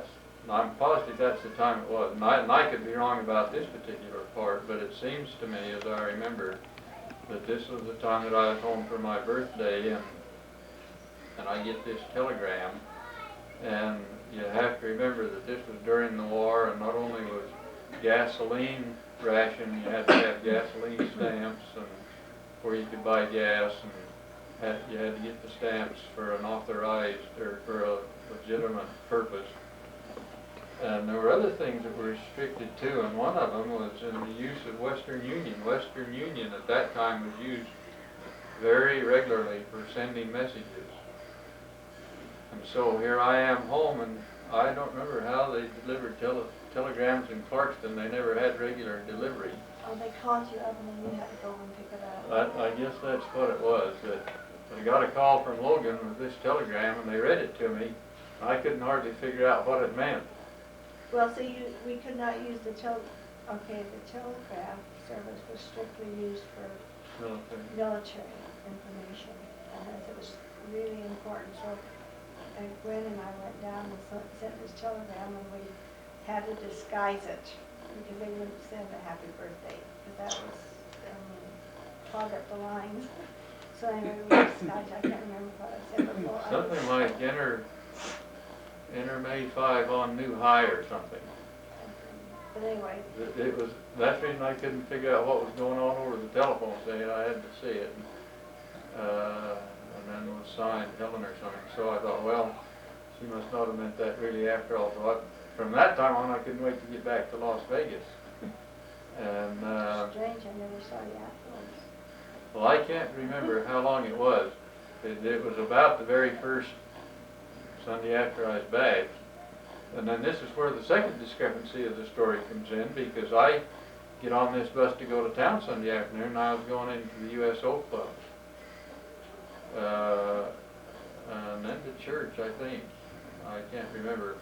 But anyway, here I am sitting on the bus, and we go to town, and I really wasn't particularly thinking about her.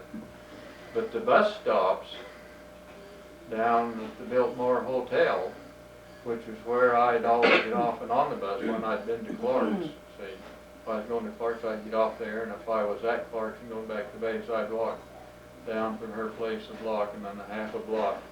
And these are little city blocks, and it wasn't altogether wasn't a full block, country block. And so it stops there, so I around. He was going to get off the bus and look back at the bus, and here comes this gal down the aisle, and I could tell she wasn't looking to pay any attention to me, and walked right by, you know, and I just wasn't 1,000% sure that it was Helen. So I didn't say anything, and she didn't look at me, and I thought, well, I've been looking back, and if that's her, why she's recognized me. And then she got off and walked across the street, and on the sidewalk down toward home before the bus got too far away, and I knew it was her. And I missed an opportunity to grab her and get off at the same time. So the bus went from there right down to the USO Club, which wasn't too far away. So as soon as I got there, I made the phone call. If she'd been in the front seat when I got on, I think I'd have known if I'd have watched her all the way in from the Air Force Base, and I'd have known by that time whether she was there. I think she told me later she did scrunch down back of the seat when she saw me get on the bus, so I wouldn't see her. No, you went right to the very back. No. Well, I might be wrong, but like, that was the way I remember it. Because I remember turning around, remember seeing her come down the aisle of the bus just as plain as I can remember seeing her down that stairway in the old First Ward church when she looked in the doorway that night. So how did you propose to her? What magic in the air, or was there any magic in the air, or? Oh my dear, it was leap year. It was 1944. Leap year. Okay. The whole, obviously that's lost on me. What does leap year got to do with anything? You are behind time, Stephen. Leap year means it's the year that the girl can, it's the year living in the day of where it's women's live. But a woman never asks a man to marry him, that's a man's privilege. Except on leap year. So every 4 years the woman was, so Mom asked you to marry him. Marry her. Yeah, in a sort of a roundabout direct way, yeah. And we talked about it and decided that would be a pretty good thing to do. So we both went down and picked out the ring and the diamond. Oh my word. Didn't we? No, as I remember it, he gave me my diamond, and then Didn't we? the night before we got married, we tried to find the ring that went with it, and they had to make it up because they had sold the ring that went with The wedding ring that went with the engagement ring. So they had to make up a whole new one. Huh? So did you ask him, Mom, or did Dad ask you? well, it makes it sound good to say I asked him, so. Okay. Well, I can't remember what she said or how it was said, but it very definitely conveyed the idea that if I was willing, we could get married. Something to that effect. I don't remember. Were you in church? Was this like No, we between were the sacrament walking and your board, or what was we were the? walking somewhere. It was nighttime. We were walking home from a show or going to a show or something. I can't remember the details. It was nighttime when we were walking together. It's all I remember. Just like in February or June or Christmas time, or? Oh, so we got married in March, so it would be the first part of That's my First part of March? Short engagement then. Now, once we decided, without giving it that much thought, I never give too much thought about when, where, or how we get married.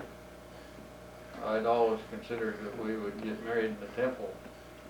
And once we decided to get married, and then decided on the date, then I started to inquire about 3-day pass.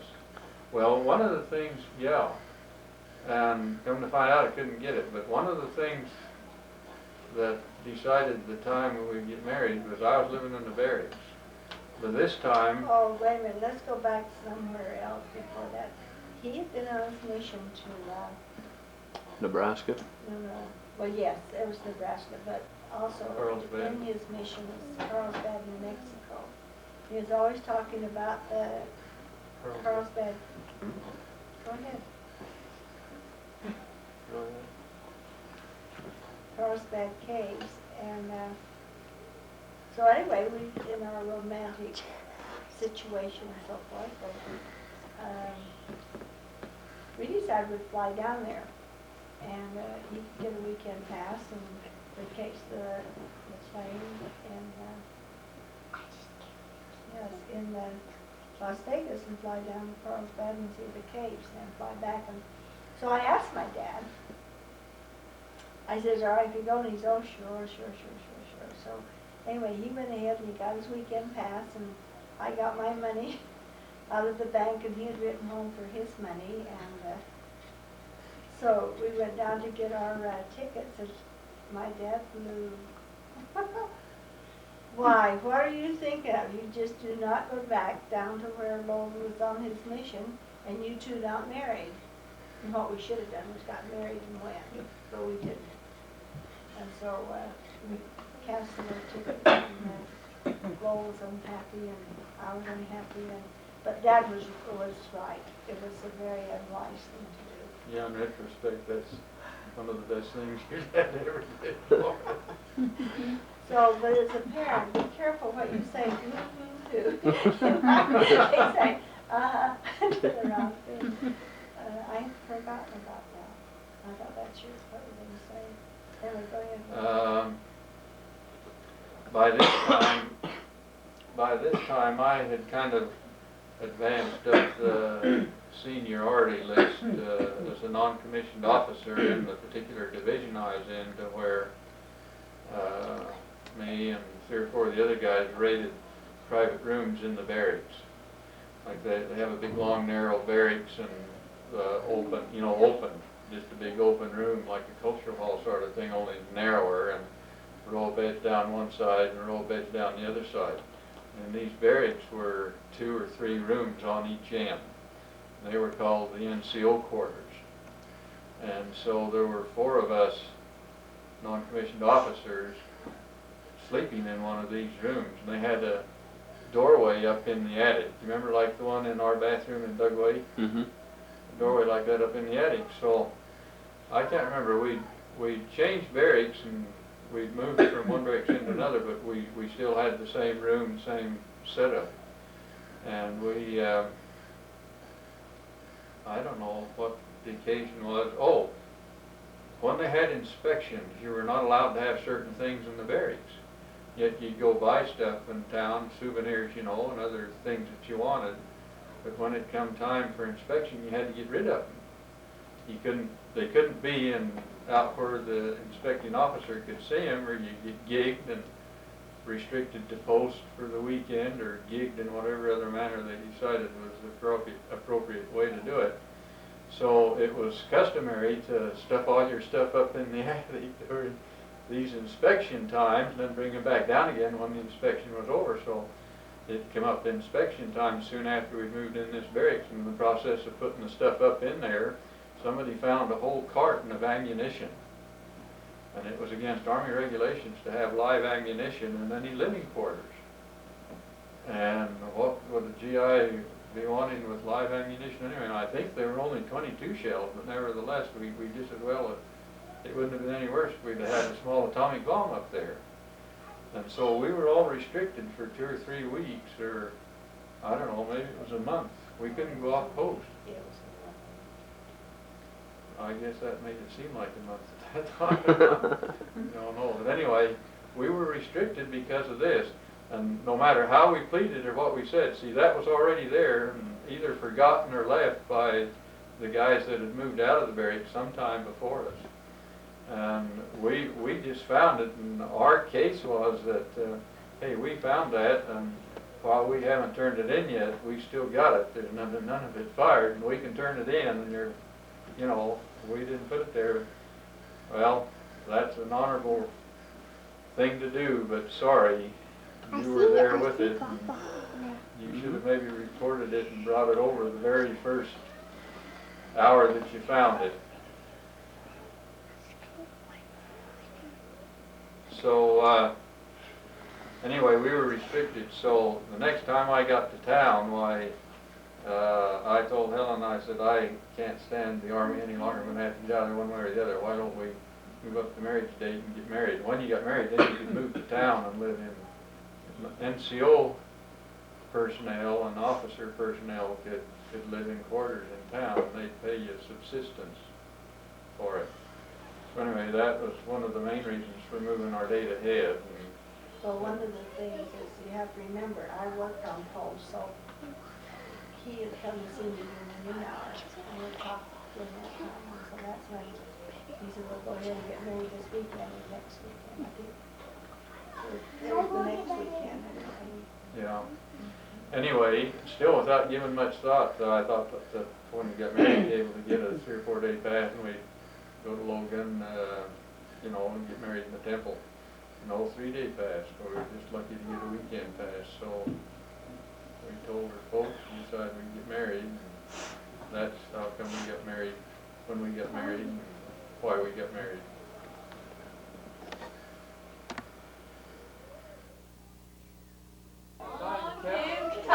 Oh, Linda.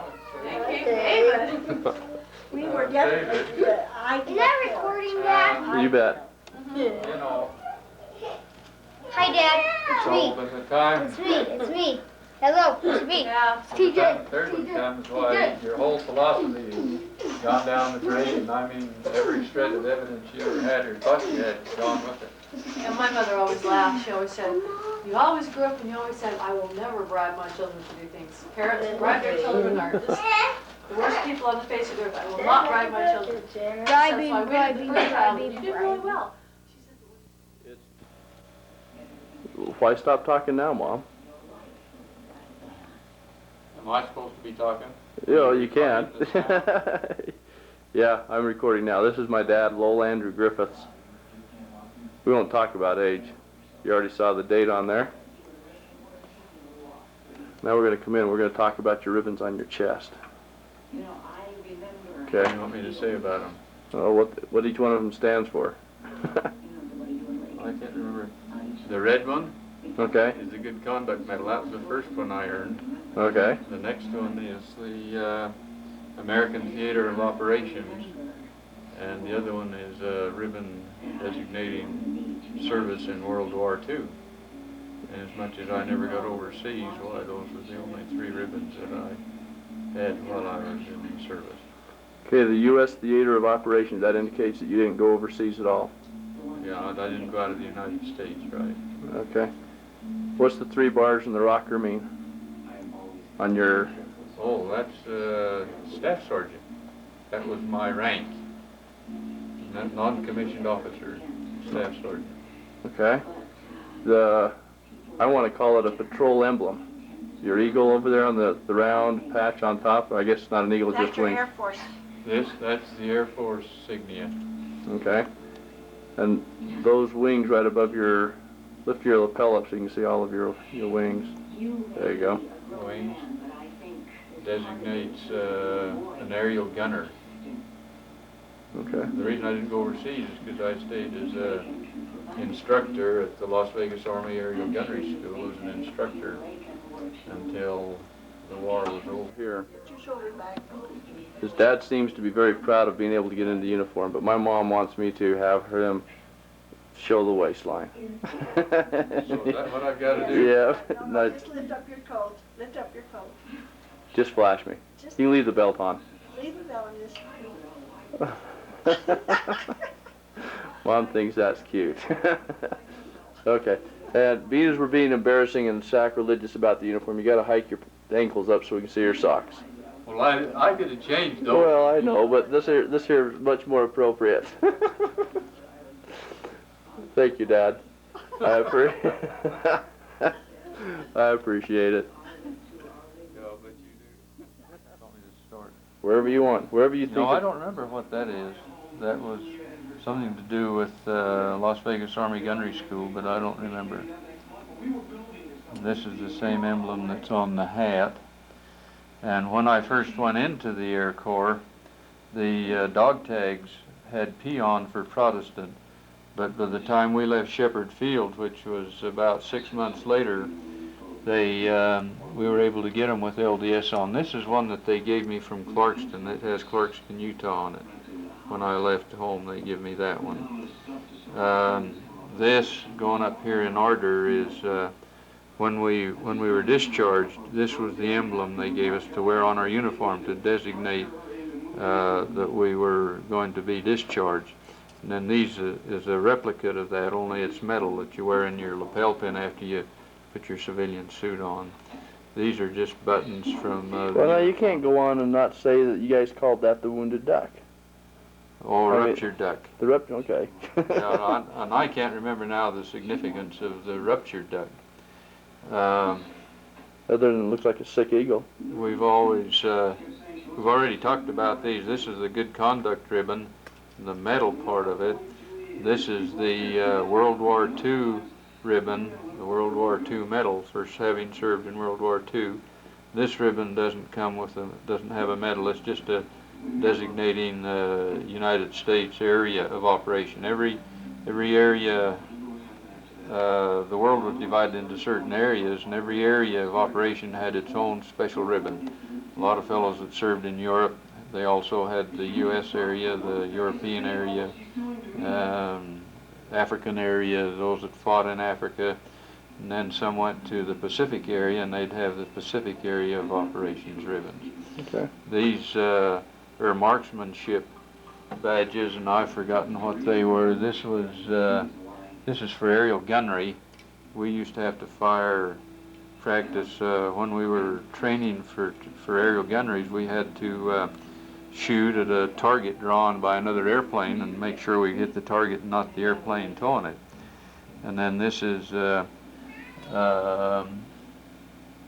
machine gun, and the one below is carbine rifle. And when you had to practice often enough and long enough and often enough till you could obtain a certain score, and then they issued you the bar for indicating your sharpshooting ability. This was a identification bracelet that Helen gave me in Las Vegas. On it, you can't read it, but it probably says Lowell Griffith, and has the serial number on there, 59 82 64 85 serial number. The wings were issued when I graduated from aerial gunnery school in Las Vegas. These were the original wings that were issued to me, sterling silver wings.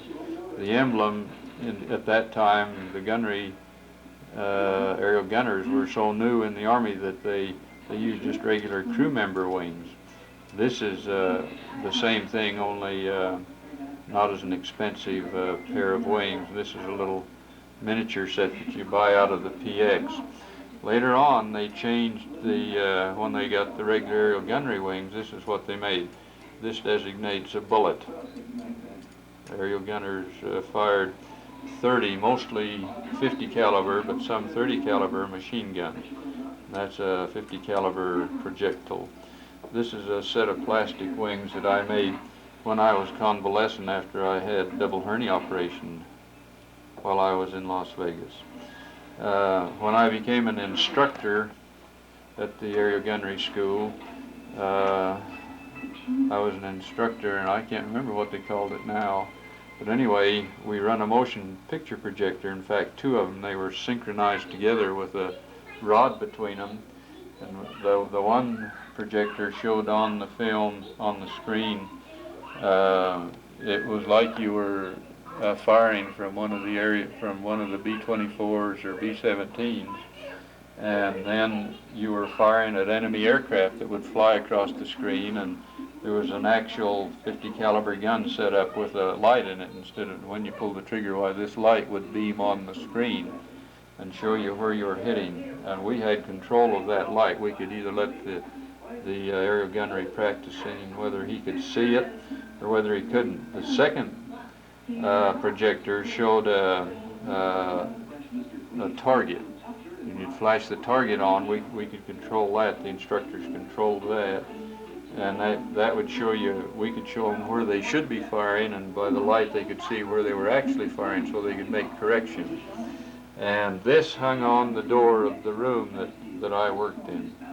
That designated my room, and so that when the students come in to practice their air-to-air firing, why, they knew which room to go to. Some were assigned to Griffith, some were assigned to other instructors that were teaching in the same building. Okay. This certificate was awarded to all the men that were called up and drafted during World War II. The town board, Clarkston Town Board, issued this certificate. Uncle Newell Thompson was the mayor at that time.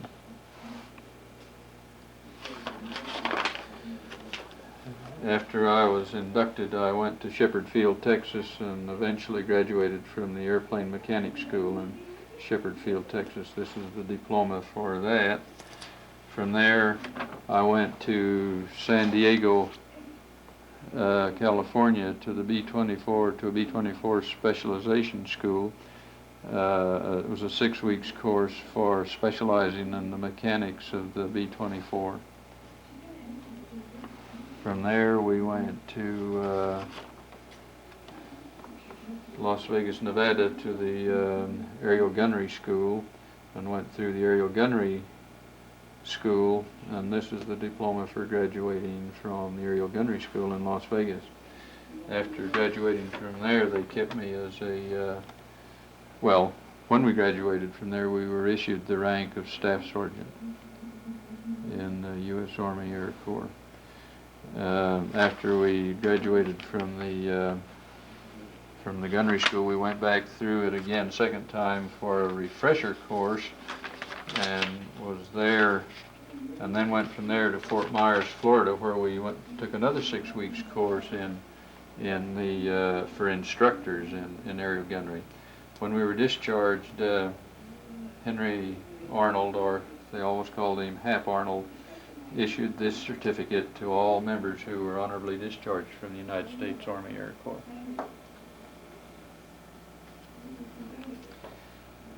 This is an honorable discharge from the Army Air Corps. This is the official discharge certificate.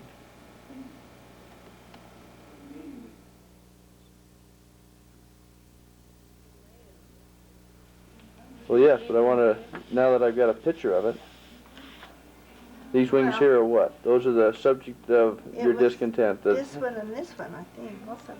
Which one of those wings was the one that we were talking about the other night? These are the ones she had that I asked her if she wasn't going to go with me anymore. I wanted her back. That was the Indian trader he was. Okay.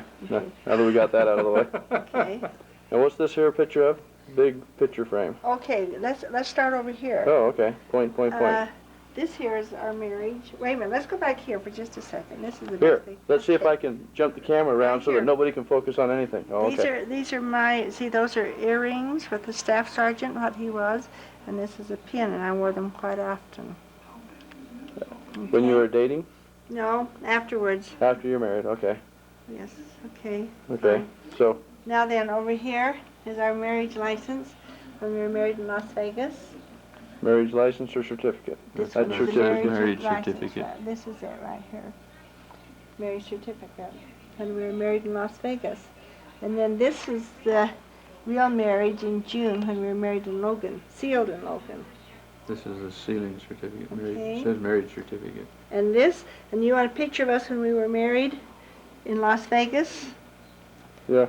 Well, that's... This in here doesn't count. When was this picture that I've got in the camera? This one, That's when we were sealed. This is when you were sealed? Right. I'd like to tell you a story about your mother's necklace there. I don't know if you want it recorded or... Sure. Sure. Well, may I tell it? Because Dad did all the running. I was telling Marta about this the other day. We were not great in wedding dresses and so forth then, and so all we had was a white nurse's uniform type of thing. This is the only dress we could find. It had short sleeves, which you'd never do in the temple. So Mother, being the kind of seamstress that I am, we come up with some white material and made the sleeves, which weren't that great. And if you look carefully, you'll see the bow right here, a ribbon that we just zapped it up. Okay. Okay. And so Lo's mother being great on pictures, we had to have a picture of us, a wedding picture. And so she said, put on your dress. So I reluctantly put my dress on, and we went over to the photographer, and I forgot my pearls. You're not looking. And so... Your pearls. My pearls right here. I said, and Lowell's mother said, you really didn't want your picture taken, did you? And I said, no. And so Lowell made a mad dash to the 5 and 10 cent store. We had to have a necklace, and someone suggested go down to the 5 and 10 cent store and buy a set of pearls because you couldn't tell the difference in a picture anyway. So I went to get the pearls, and they didn't have any. All they had was that was white, and that was a necklace of seashells, and so that's a necklace of seashells. Cost about 75 cents, I think, in those days. Otherwise, you'd think that's the perfect picture of a bride and groom. But that is not that was not taken the day we were wed. That was the day we were taken when we were sealed. That's the day we were sealed in the Logan Temple. Okay. But I don't know about the pants. It could be a different pair of pants, but that's the same coat I got on now. Decorations and everything on there. See, it's got it's got that aerial gunnery It has the wings badge on there. The wings. Okay. Okay. May not be the same shirt. Where's the wedding? Well, that is a very good picture. We had the other. Right here is a picture that was taken probably just before, but this is the dress I had on when I was married. This one. Well, these over here. You can't jump back and forth. Tap your finger again, Mom. This is the dress I had on when we were married. You wore a hat when we were married. It's got a hat on. Okay. But a better picture of that was in the other book. I know, and he chose this one.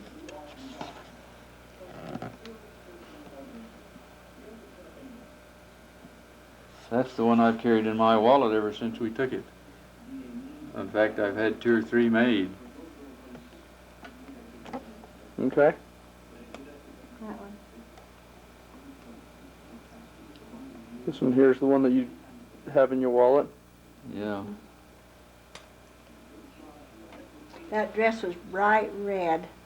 Ooh. Oof. With all this in front was all made out. It was gold. You had a black one that was similar to it, that was never seen you in any 2 dresses since then that I like better than those 2. That's because I was skinny. 98 pounds I was. Okay, flip the page. Over to where? Yeah. What is it you want? Over here? Yeah. Okay, this car right here. That's called a Silver Streak. Go ahead and tell them about it, Lowell.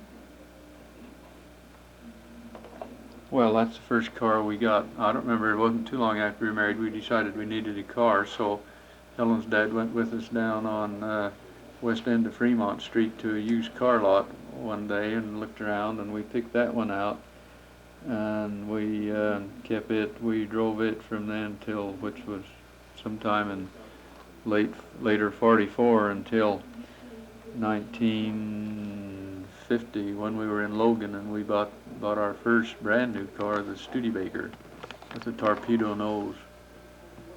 It was silver colored, and we had it painted once and made it look a little better. Painted black. Had it painted black. It was black when we finally sold it. Okay. Did you make the sleeves, or did Mother make the sleeves? My mother. Your mother made the sleeves. Oh, yes. It was as hard for my mother to sew as it would be for me to sew. Okay, this here's a picture of my mom's wedding ring we talked about last time. Okay. Now, however, I need to talk about this fingernail that Dad's got a story. Well, there's not too much about that, but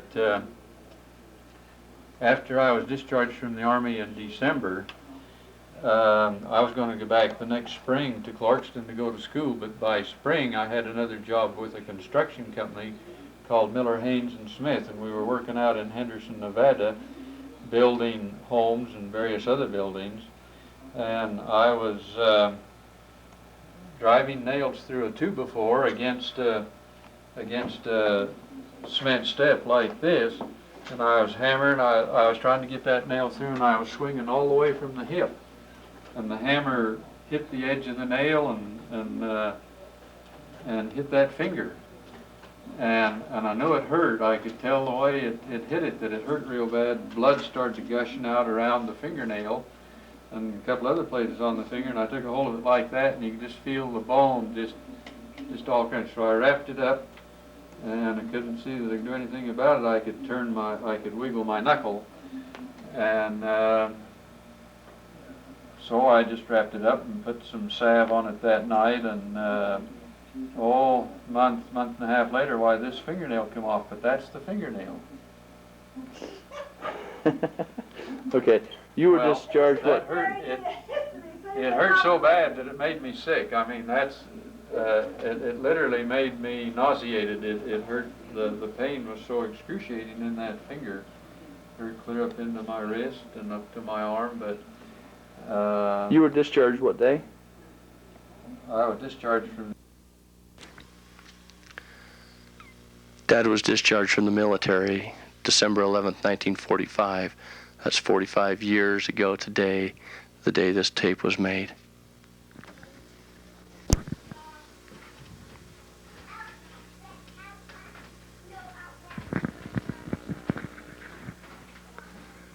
The following is a video genealogy.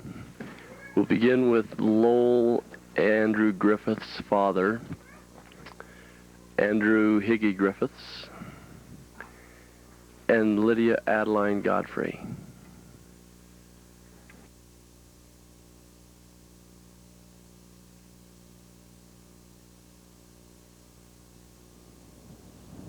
I'm here at the corner of, there we go, 300 South and Main Street. Just up the corner from that, you can see two blue spruces. Right at the foot of the blue spruces, you'll see two fence posts right there. It's the gateway to my grandmother and grandfather Griffith's home. We'll walk up there and get a picture of that in just a second. Okay, there's the pine trees and the front gate post. They used to have a white picket fence here. It would go right along the front of that ditch and go on up into grandmother's house. We're gonna walk around that sucker. We used to pull up into the lane here.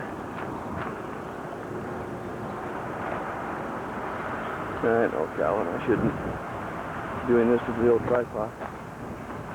Let's go back into the back down there. And this is the side view of the house and up onto the porch area. And out into the front, these evergreens. Hello. It's nice to know this old clothesline is still here. I ain't got a clue as to when that was built, but yeah. Be it original or not. Those old posts were there when I was growing up 30 years ago. Coming out over into this area here. Used to go up the stairs and over. Back in the shade there is an old water pump. I remember this old chicken coop. We used to play out on the back end of it. We had an outhouse here that Mom and Dad used to make us grandkids go out and use all the time instead of going into the house. They had indoor plumbing, but they liked to make us think we were out in the swing set came in, after I was here for a while. Big old chains, long suckers. Remember those old tractor seats? Going out there for hours on end, swinging on them.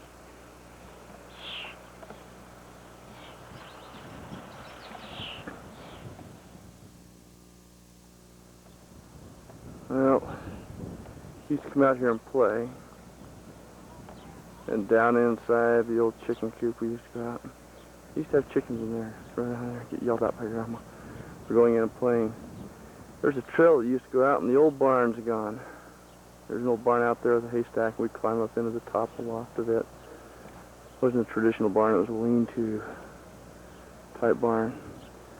If you turn around here, I'm surprised this old thing's still here. This old cat, the pillar is what I used to call it.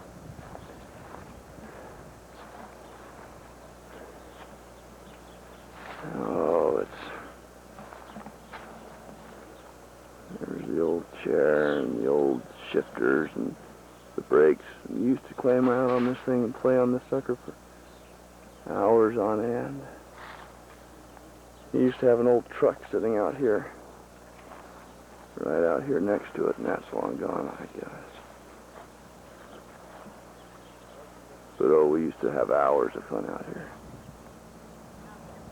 Old parts that would move, and we'd clank them back and forth. Thinking it was a good time. And the old silos and the old outbuildings. Used to have a combine out here too that we'd play on. It was stuck about right there. Oh, geez, what memories this brings back. My wife will shoot me for spending this much time on this, but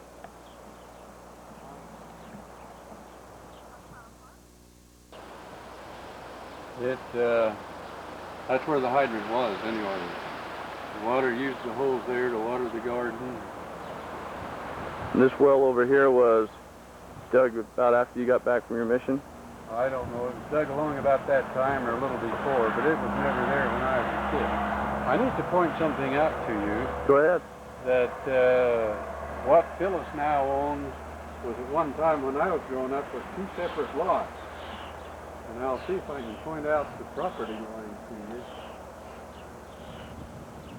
See, those windows up there are so much lower now than what they used to be.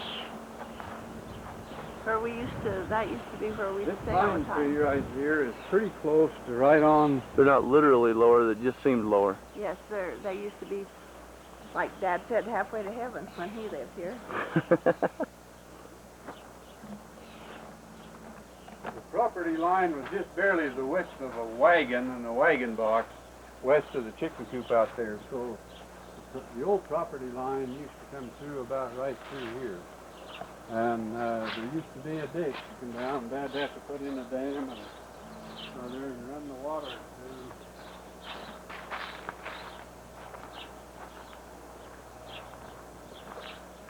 I don't know whose water main this is. The old ditch has still got some water in it now. So right about through here was Pretty close to right through here. the old property line, and then this here was one. This water meter is new. I don't know that's been put in. There's no indication of where it is, where it used to be. It was pretty close to right through here, because here's an old tree that used to be here.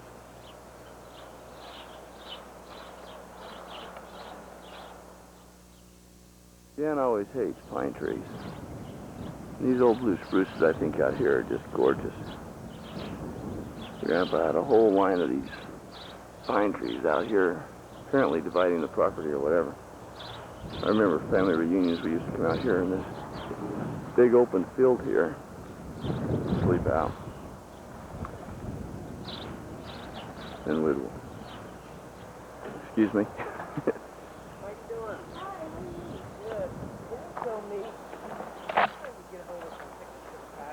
Wander through here over to the house.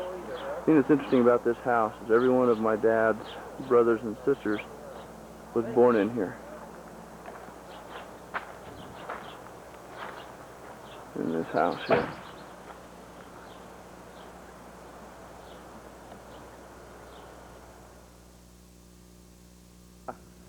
Remember in the autobiography or history I wrote about moving out to the ranch and living in the old granary? Uh-huh. This is the granary. Yeah. Is there anything inside there? Well, it's just held together like I put my deck together, only more of it. Lowell, What? go get our camera. But this, that's where Dad and Mother, the old cot was right there.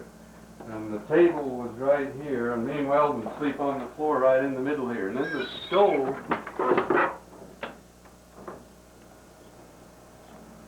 I can't get a wider angle on this than I don't know. They had a little coal stove. Maybe that's where the dinner table was over there. And the stove, and then this was cupboard area in here, as I recall. going. Now start over again. We're out in the old chicken coop that I called the chicken coop. an outbuilding here. And Dad's got found, what was that again? Well, I see some of the remnants of the old harnesses that Dad used to have, and I recognize some of them being parts that I used to work with and when he still had horses. These are the hames too. One set of hames there, two sets of hames there for the old harness.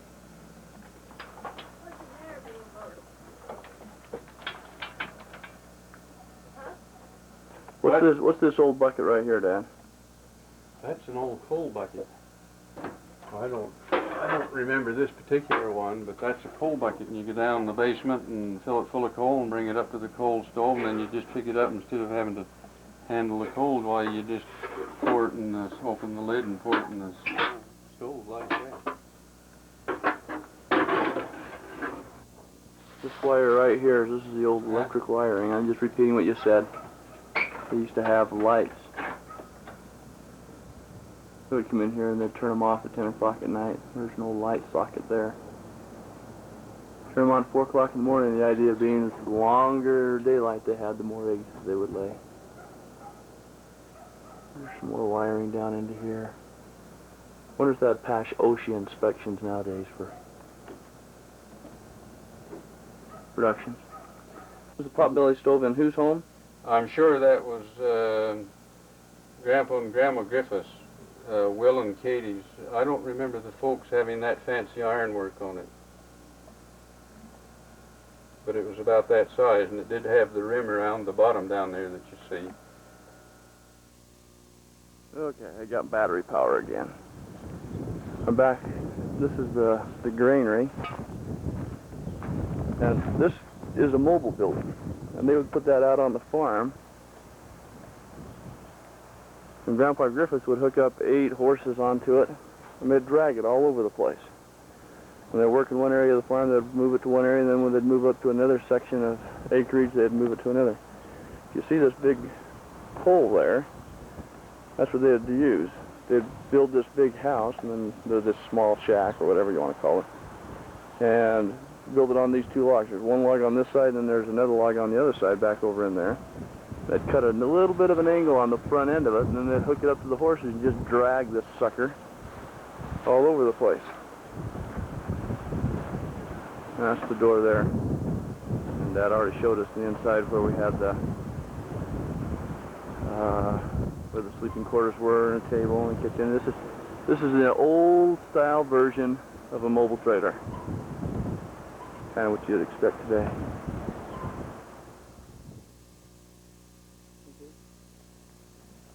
Well, the thing We're of looking this, at the if you detail. start doing that, do you know what's going to happen? Everybody will want to. Everybody will want it. See, this is what And happened. there's He the said we top. wanted those trunks for Grandma flying, and all of a sudden, I don't know if you should take this without asking somebody out. Oh, okay. Sleigh we had when we were kids. Well, just a minute. That's what I would put it there specifically so that you could come in and elaborate. Now, what? This piece of junk there that is a sleigh that what? We had 2 sleighs, and that was the little one, and the best one. It would go the fastest. We all kind of worked to get that one. I don't know whatever happened to the bigger sleigh. Maybe you're still around. Yeah, it's an old 1-seater. The old back.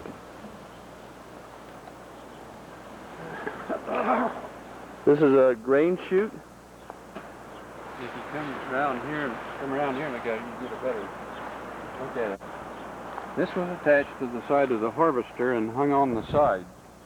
You set up here on the platform up here and you sowed sacks of wheat. As you got them sowed, you just tipped them over and they fell down, and there was, this thing probably filled it up.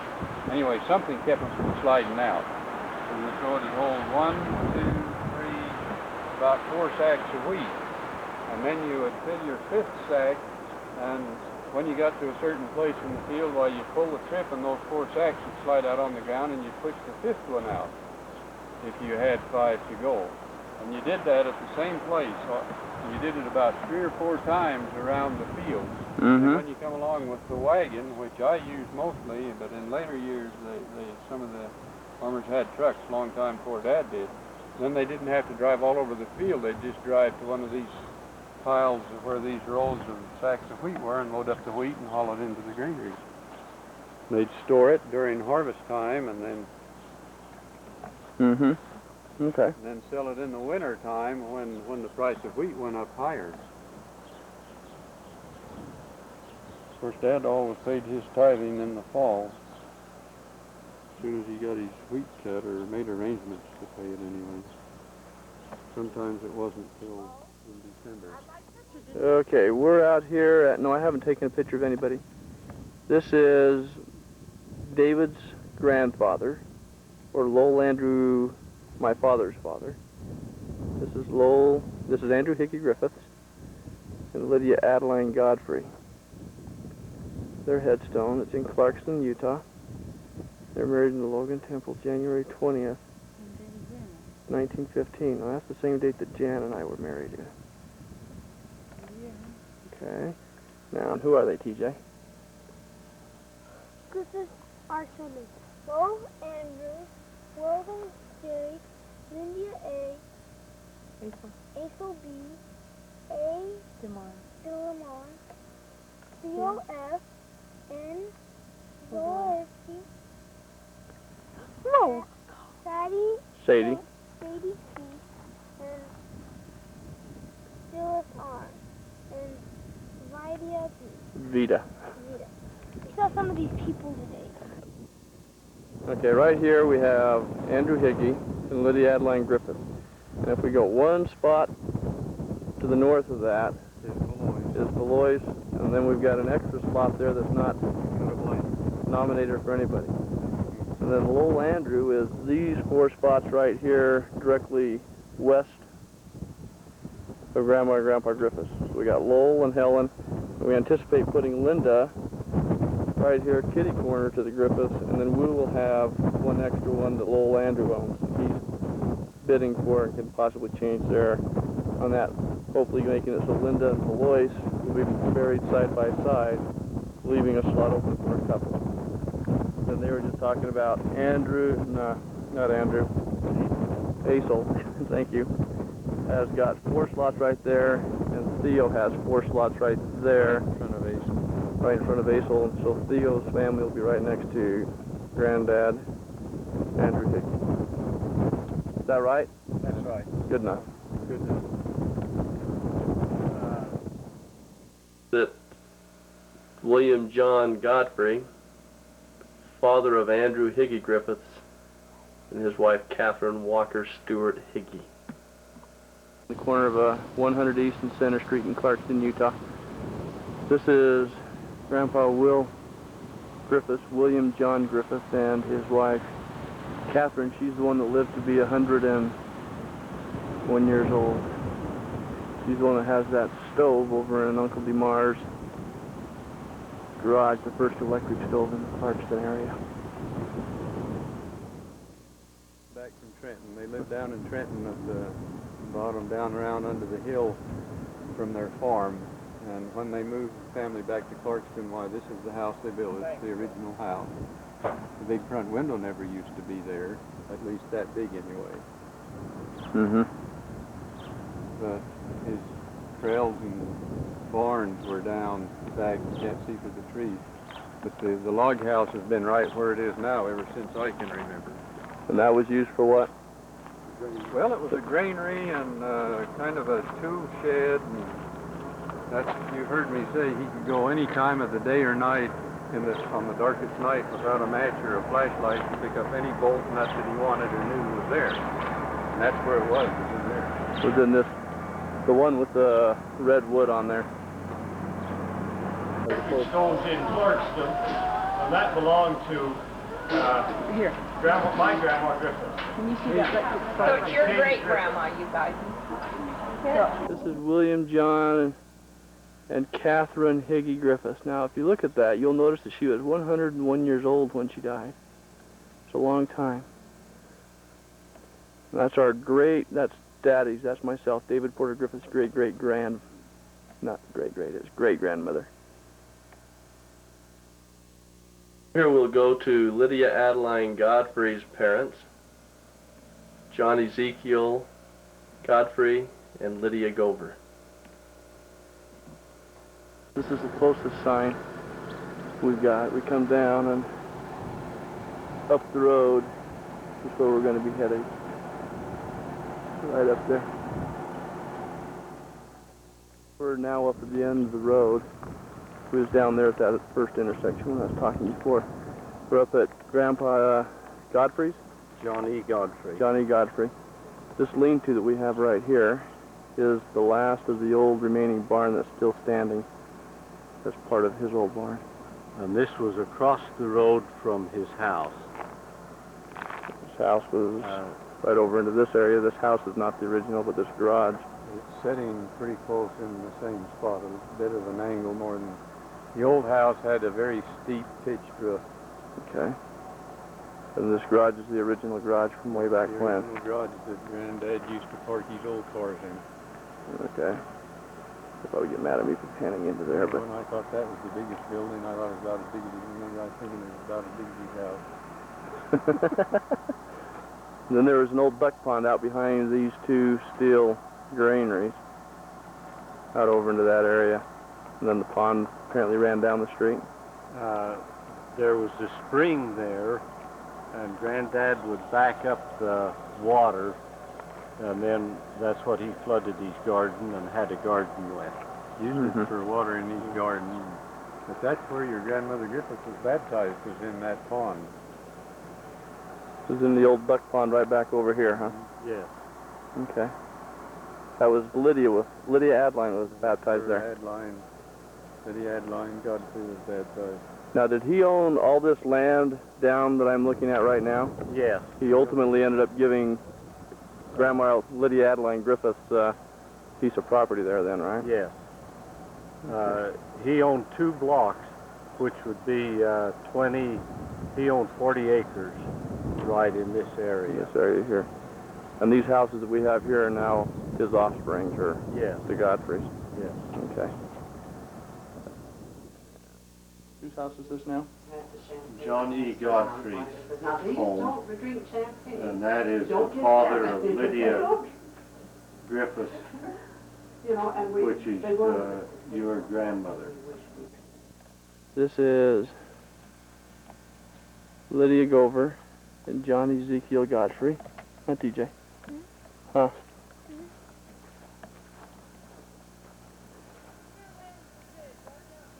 Okay. Lydia Gover, John Ezekiel, Ronald Sparks. Then on the back of the tombstone,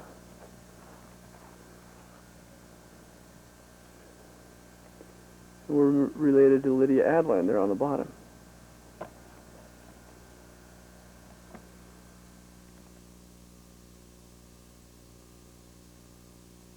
Better get a perspective as to where Lydia Gover and John Ezekiel's headstone is. It's way out on the end of the cemetery, right in front of the road. And you can see that far away, this cemetery, that grave site right there, with the big tall pyramid, is Martin Harris's. And right over here, right over there by the car, is where Lydia Adeline and Catherine Ezekiel, and Catherine Higgy Griffiths are buried. Okay, if you count Lowell as the first generation, his mother and father as the second generation, then we have completed the third generation of William John and John Ezekiel Godfrey. Now we'll move up to the fourth generation. We don't have any pictures of the home of John Bishop Griffiths or his wife Theophania. However, their graveyard is out to the Clarkston Cemetery. In there you'll also hear a comment about William Griffin and Mary Pitts. It turns out that both of those people did die in Clarkston, and they are buried there in that cemetery at that location. Off to the left of Father William John and Katie Griffiths. That's the Katie Griffiths who lived to be 101. It's William John's father. Father John, his is John William Griffiths, born in 1838 and died in 1869. And his wife was Theophonia Griffin, 1841 to 1891. It's interesting to note that right over here, they had a daughter named Sarah. She born and died in 1869, probably died close to her birth. Also died the same year as her father. Now this is my great grandfather and grandmother. Here, and they're just off to the side. Katie Griffin. This is in memory of Theophania Griffin. Father was William Griffin. And her mother was Mary Pitts Griffin. And I thought that they died in the old country before they came over here. So this may be a memorial, but on the other hand, I gotta go look it up to see if they actually died or are buried here. This is one I wasn't expecting to find up here. That's an awesome looking one. It's been here a while.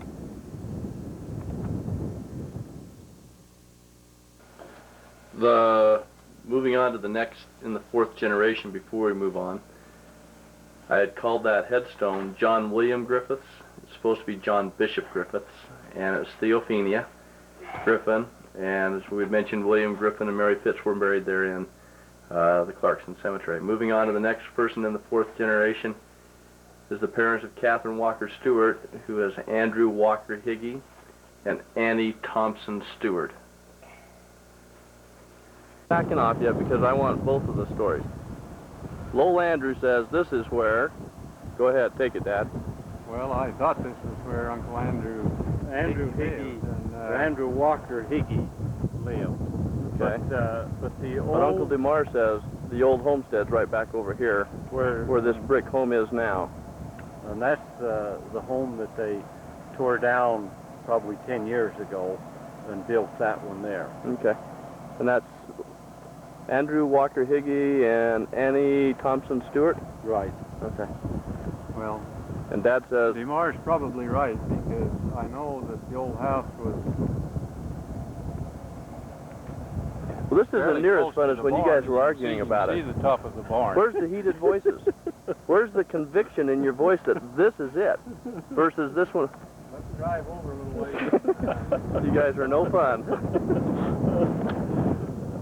What? Barn? Yeah. This is the property, so evidently this is where the old house was. I was wrong on that. Okay, Lowell concedes to DeMar. When we were down there, we were wrong. We're right here. Okay. What were you saying about... Now, John Higgy's house, this red brick right over here, was built where part of their trails used to be when I was a kid. And the trails and yards and steel bins and stuff are back up in there. Okay.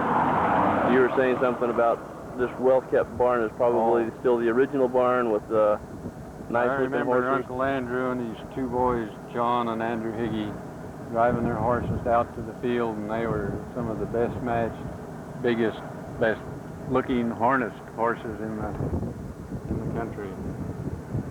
And they had great pride in their horses and animals and everything they did. They were just very appropriate and the very best. So that if you or any of your grandkids gets this fussiness and particular in them, it has come from the genes of the Higgy family. Well, and Will Griffith too. Okay. This headstone here belongs to Andrew Walker and Annie Stewart Higgy. And I was here earlier and had it all messed up. Now this is a family memorial, and on the other side of that, they have a son named Andrew West right there in the center, and his name is engraven on the other side of this headstone. Economizing headstones, I guess. And right here is the actual marking Annie Stewart. And And here's Andrew W. Now, as I understand it,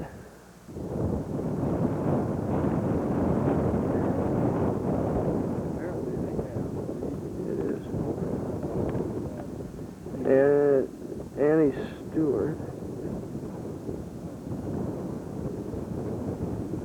Annie Stewart's sister is the one that's married to Barry Crane, or married to the Cranes, that relates me to the Barry Cranes. And we got several other ones around here. Okay. Moving on to the next in the fourth generation. The parents of John Ezekiel Godfrey. We don't have any pictures of where he lived in Clarkston or Mary Pittaway. Instead, we only have their tombstones out at the cemetery. Apparently the same time frame. They were prevalent with the sandstone. Whether they were the ones that people would get or not, I don't know. Well, I would imagine in the 1800s that was the easiest thing to carve. Would be the sandstone. Yeah, that says father. That's why so many of the gravestones or headstones are made of sandstone. Yeah, father and mother Godfrey. For years I saw this one here and didn't even know whose it was. When we come over here, you can barely make out memory of John Godfrey, born, what's that word there? At Hanbur, Worcestershire, England, October 30th, 1825. Died February 19th, 1898. 1893. His wife was Mary Godfrey, but if you take her maiden name, it's Mary Pittaway. Born in Worcestershire, England again, May 1st, 1822. 1822. And she died the 15th of June, 1901. And on the bottom it says, not lost, but gone before, a little while ahead. Probably reflecting the recent conversion and acceptance of a life hereafter and a reuniting, sealing of the families forever. And that headstone is just to the left of that one, and the Griffith just right there behind it. Right under our feet the whole time, just never knew it.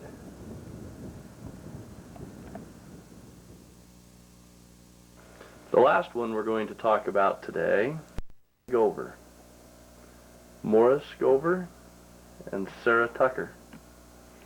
Enter south on Main Street, where before we were talking about the Lydia Adeline Gover and Andrew Higgy Griffith's home.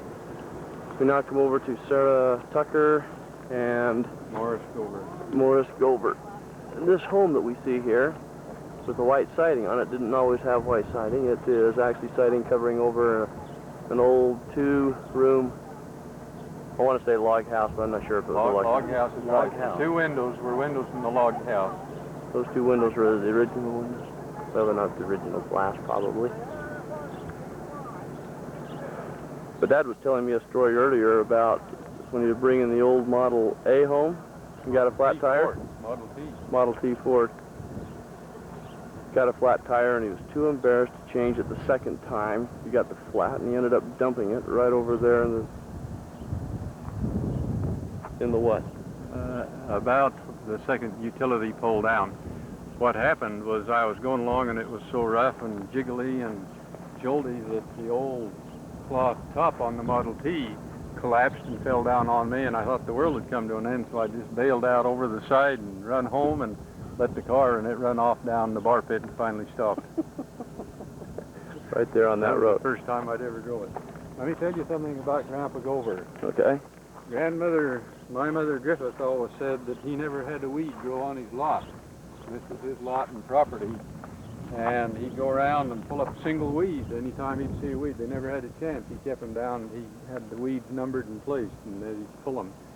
And then he trained these pigs that you go out and carry a bucket of swill out to the pigs to feed them, and they come squealing and jump up on their hind legs up on the side of the pig pen and stand in their trough, and he'd get a stick and he'd beat them till they stopped squealing and backed away in the other corner. And when they stopped squealing, then he'd feed them. It didn't take too long to train them. They never squealed. He never had squealing pigs and never had any weeds on his lot. Okay. My batteries are low, so I need that. Sweet old farewell, dear fathers. Okay, this here has sandstone one. This is where, as my wife would say, we need to have a rubbing. It makes it very difficult to read. This is Morris Gover, born in England, died November 6th. And this says 1828, and on my paperwork I got 1827. In Clarkston, then he died in Clarkston, Utah, June 7th, 1908. And this is made out of sandstone, so it's just, wind has eroded this to no end. Got a picture of the Salt Lake Temple there. And it says, gone but not forgotten. Farewell, dear fathers, sweetly rest. Weary with years and worry with pain. Farewell, till in some happy place we shall behold thy face again. The Gophers. And then right next to it is his wife, Now these are children that Sarah Tucker, wife of Morris Gover. Morris and Henry Ezekiel And then we got Morris, John, two and Sarah. children. Oh, that's your Aunt Katie was named after. Oh, now would this headstone here been the one that had that bubble on it? Very likely could be. Apparently in those days you put a headstone for each one. That's obviously Morris Gover's headstone, and this is Sarah Tucker. You're saying this headstone here could potentially have had a glass bubble on it with the rose in it that got broken, And then they replaced the whole. consequently they replaced the whole thing? No, it was just a little low one, low like this here with a glass magnifying bubble on it. And it was broken, and then they replaced that. Okay. This one here happens to sit right behind this one here that we found of William Griffith. And the Griffith with Katie, Griffith's 101-year-old Griffith, so I always identify her. It's right here to here. And in relationship to the Martin Harris Cemetery, as well as the Higgy headpiece right there.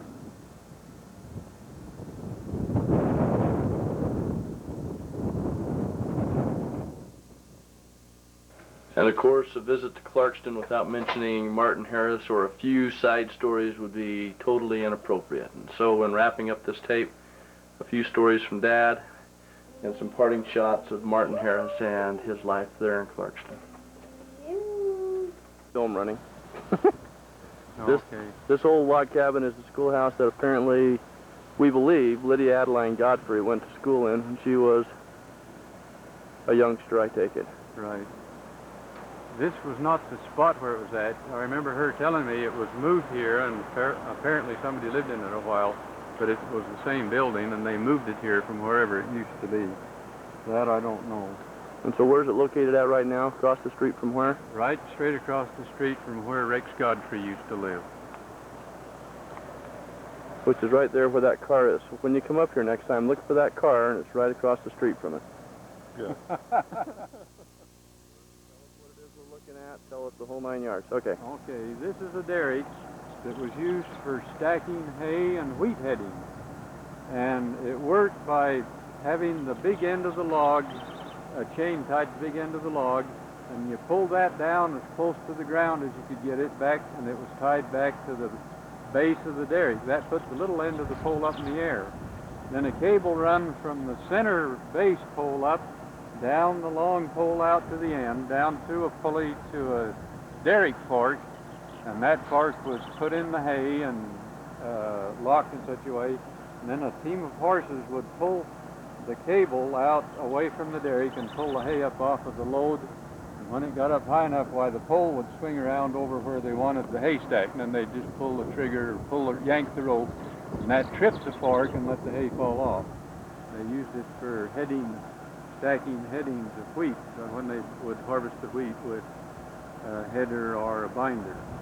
And Grandpa had one of the last ones to be used. Grandpa had one of the last ones that was ever used, and his was on wheels and could be pulled around, and this one's on wheels too, if you could see them. Most of them were just built on the ground though and drug around without having to go very far with them. Okay.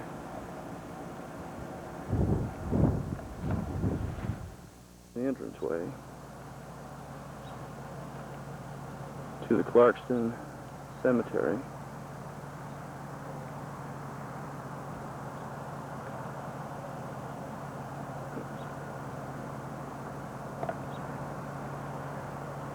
Where Martin Harris and many of my ancestors rest in peace.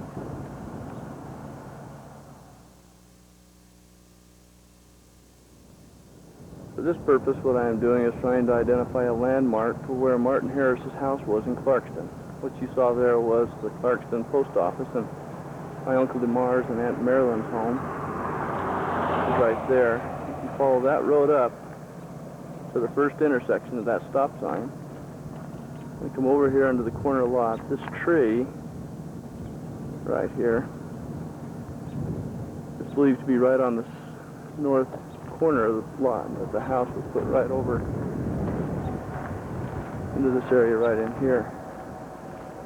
Tom Butters was the owner of the property soon thereafter, and he ended up tearing the house down and using the house to build a pig pen, the wood there. They had some wood left over, and for years people would come by this looking for this area where Martin Harris lived. It's right next to that tree there.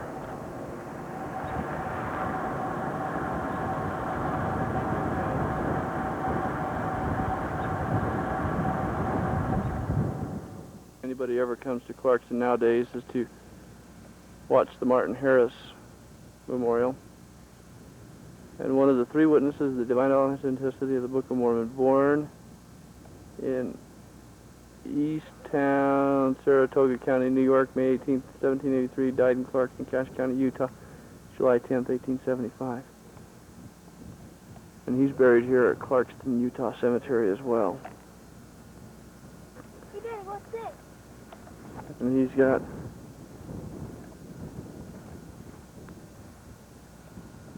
the Utah Historical Society.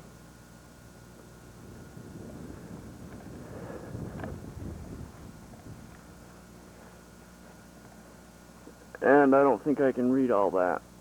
The testimony of the three witnesses, engraven, so everybody can read it. It's a similar shaft that they buried Joseph Smith with. And this here is their children.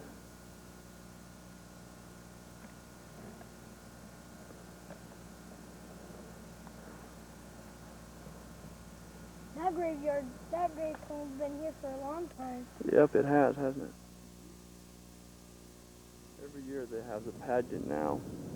The Martin Harris pageant here in Clarkston, where they seat hundreds of people every night as they reenact some church history. There's where Martin Harris, the cemetery is. There it is.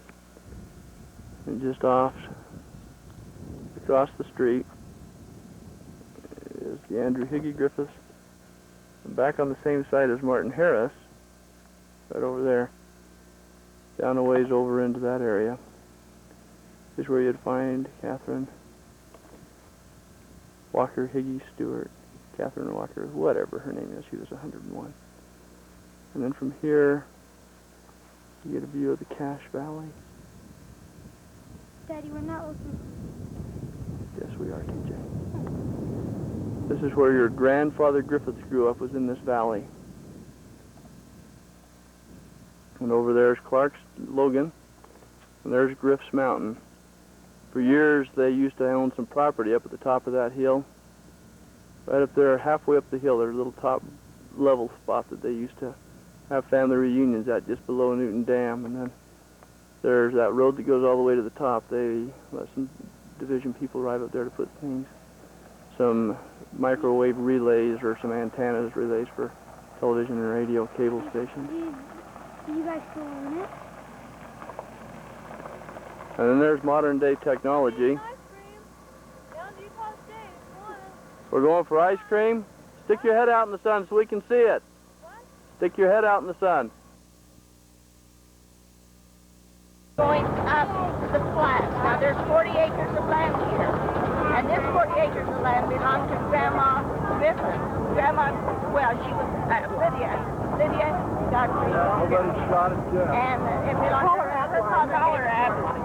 Lydia Adeline Griffith, right? Johnny gave that to Adeline, okay? It was Uncle Ben's, and when Uncle Ben died, he gave it to Mother. Did you get that all? I mean, David? Yeah, we got it. And that's how come she got it. When Uncle Ben died, he gave it to... I don't believe Uncle Ben gave it to her. I think No. Grandpa did. No, that's what I said. Grandpa gave it Grandpa. When Grandpa died, or when Grandma and Grandpa died, Griffiths, Adeline and Andrew, right? Why, we had to get 135 quitclaim deeds signed by the posterity of John E. Godfrey to clear that land because he gave it to Mother illegally and it should have been divided up amongst his brothers and sisters when he passed. See all the farms out through there, all the farms. Oh, look, there's a pretty view down here, too. A drink if we went down there? All right, now, Oh, well, then. this yes, here, corner post here, there's 160 acres in here that belong to Grandpa Godfrey. And down here where the trees is the spring, and this is where they had to bring their horses and everything to water when they farmed with horses. Grandpa owned this, and then he owned 160 acres over in here, which I own the northeast corner. I own 40 acres of the 160. Now that belonged to Grandpa Godfrey. He owned 320 acres up here, and I'm not right sure which 160 it was, but one of these 160 was homesteaded by Grandpa Godfrey. Johnny's father? John E. Godfrey, your great-great-grandfather. My grandfather homesteaded this up in here. He homesteaded it, and his wife come up, and really, she was the one that homesteaded it because he was off working on the railroad while she was here raising the family and homesteaded it. But and then there's 160 acres out south of town and east that Grandfather Godfrey, his father, homesteaded. And that's what that little It's out house there, is out but there. you're... Okay, now the pasture up here. All right. Hey, DeMar, just 1 minute. When the pasture springs would dry up in there, then we'd have to come up and get the cattle for Uncle Morris and Uncle Zeke and us and whoever else had cattle up in there. And I'd come up one summer, we'd come up once a week and bring the cattle, all that was up in the pasture, down and water them in the spring and then put them back. Don't get head first. The pasture starts right in here and goes west.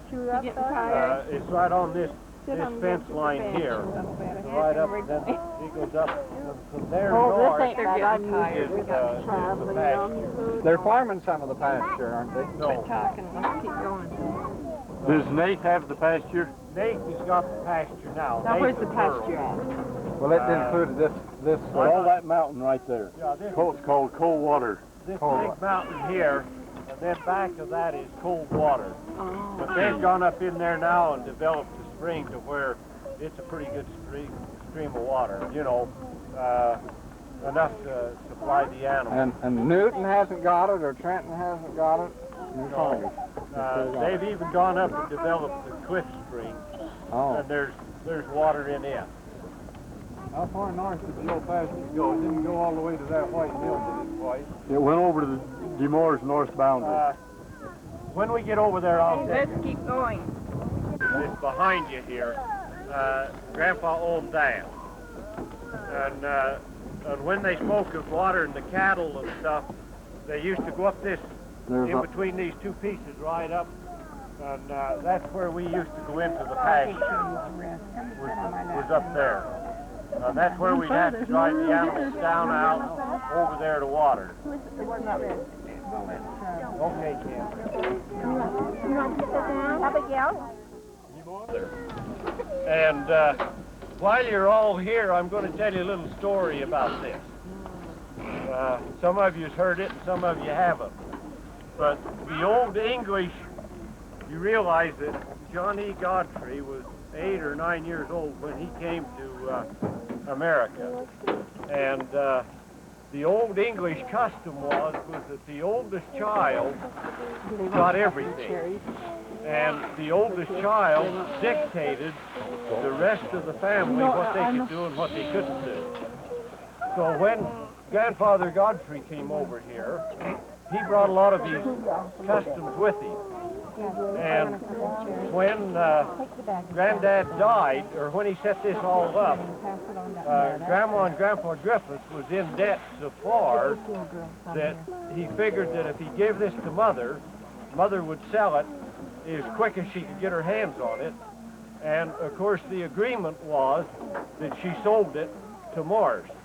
Morse Godfrey was the oldest grandson of John E. Godfrey, the oldest son of John E. Godfrey.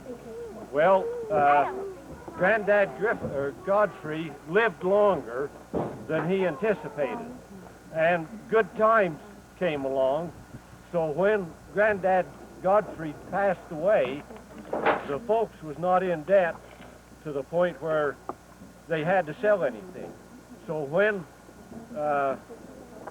Mother got this, why, Marsh come right down and said, now, you are supposed to sell me that 40 acres. And Mother says, I've got the deed, I'll keep it.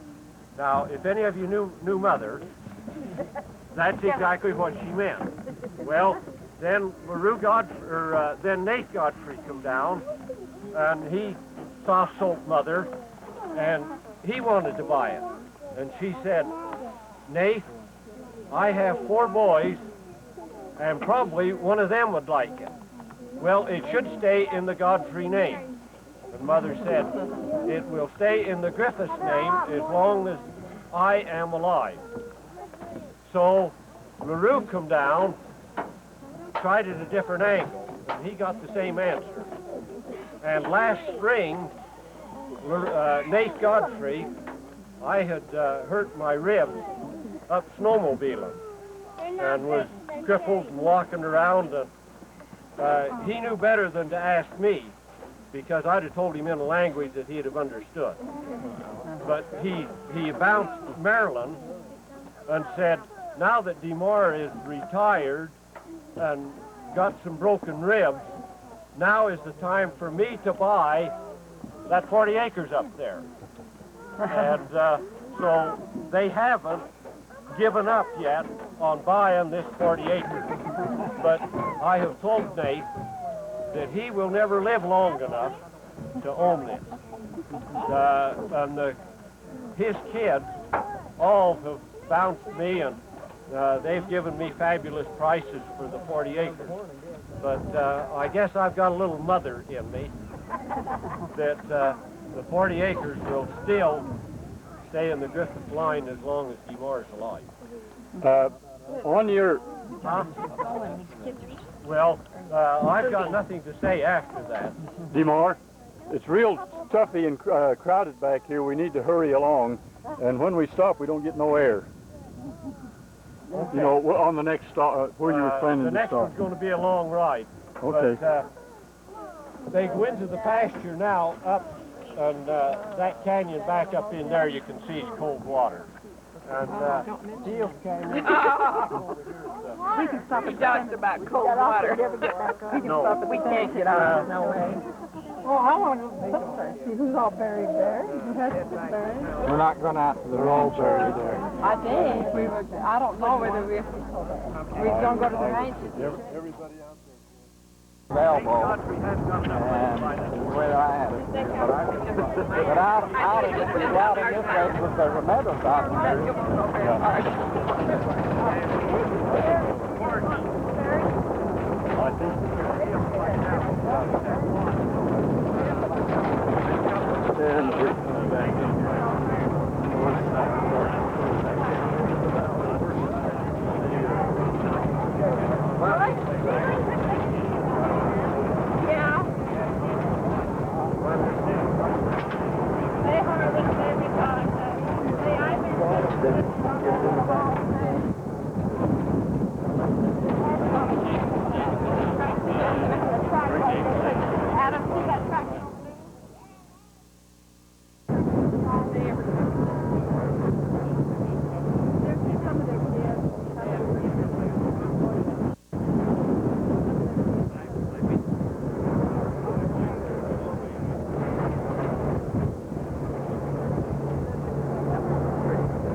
Temporary.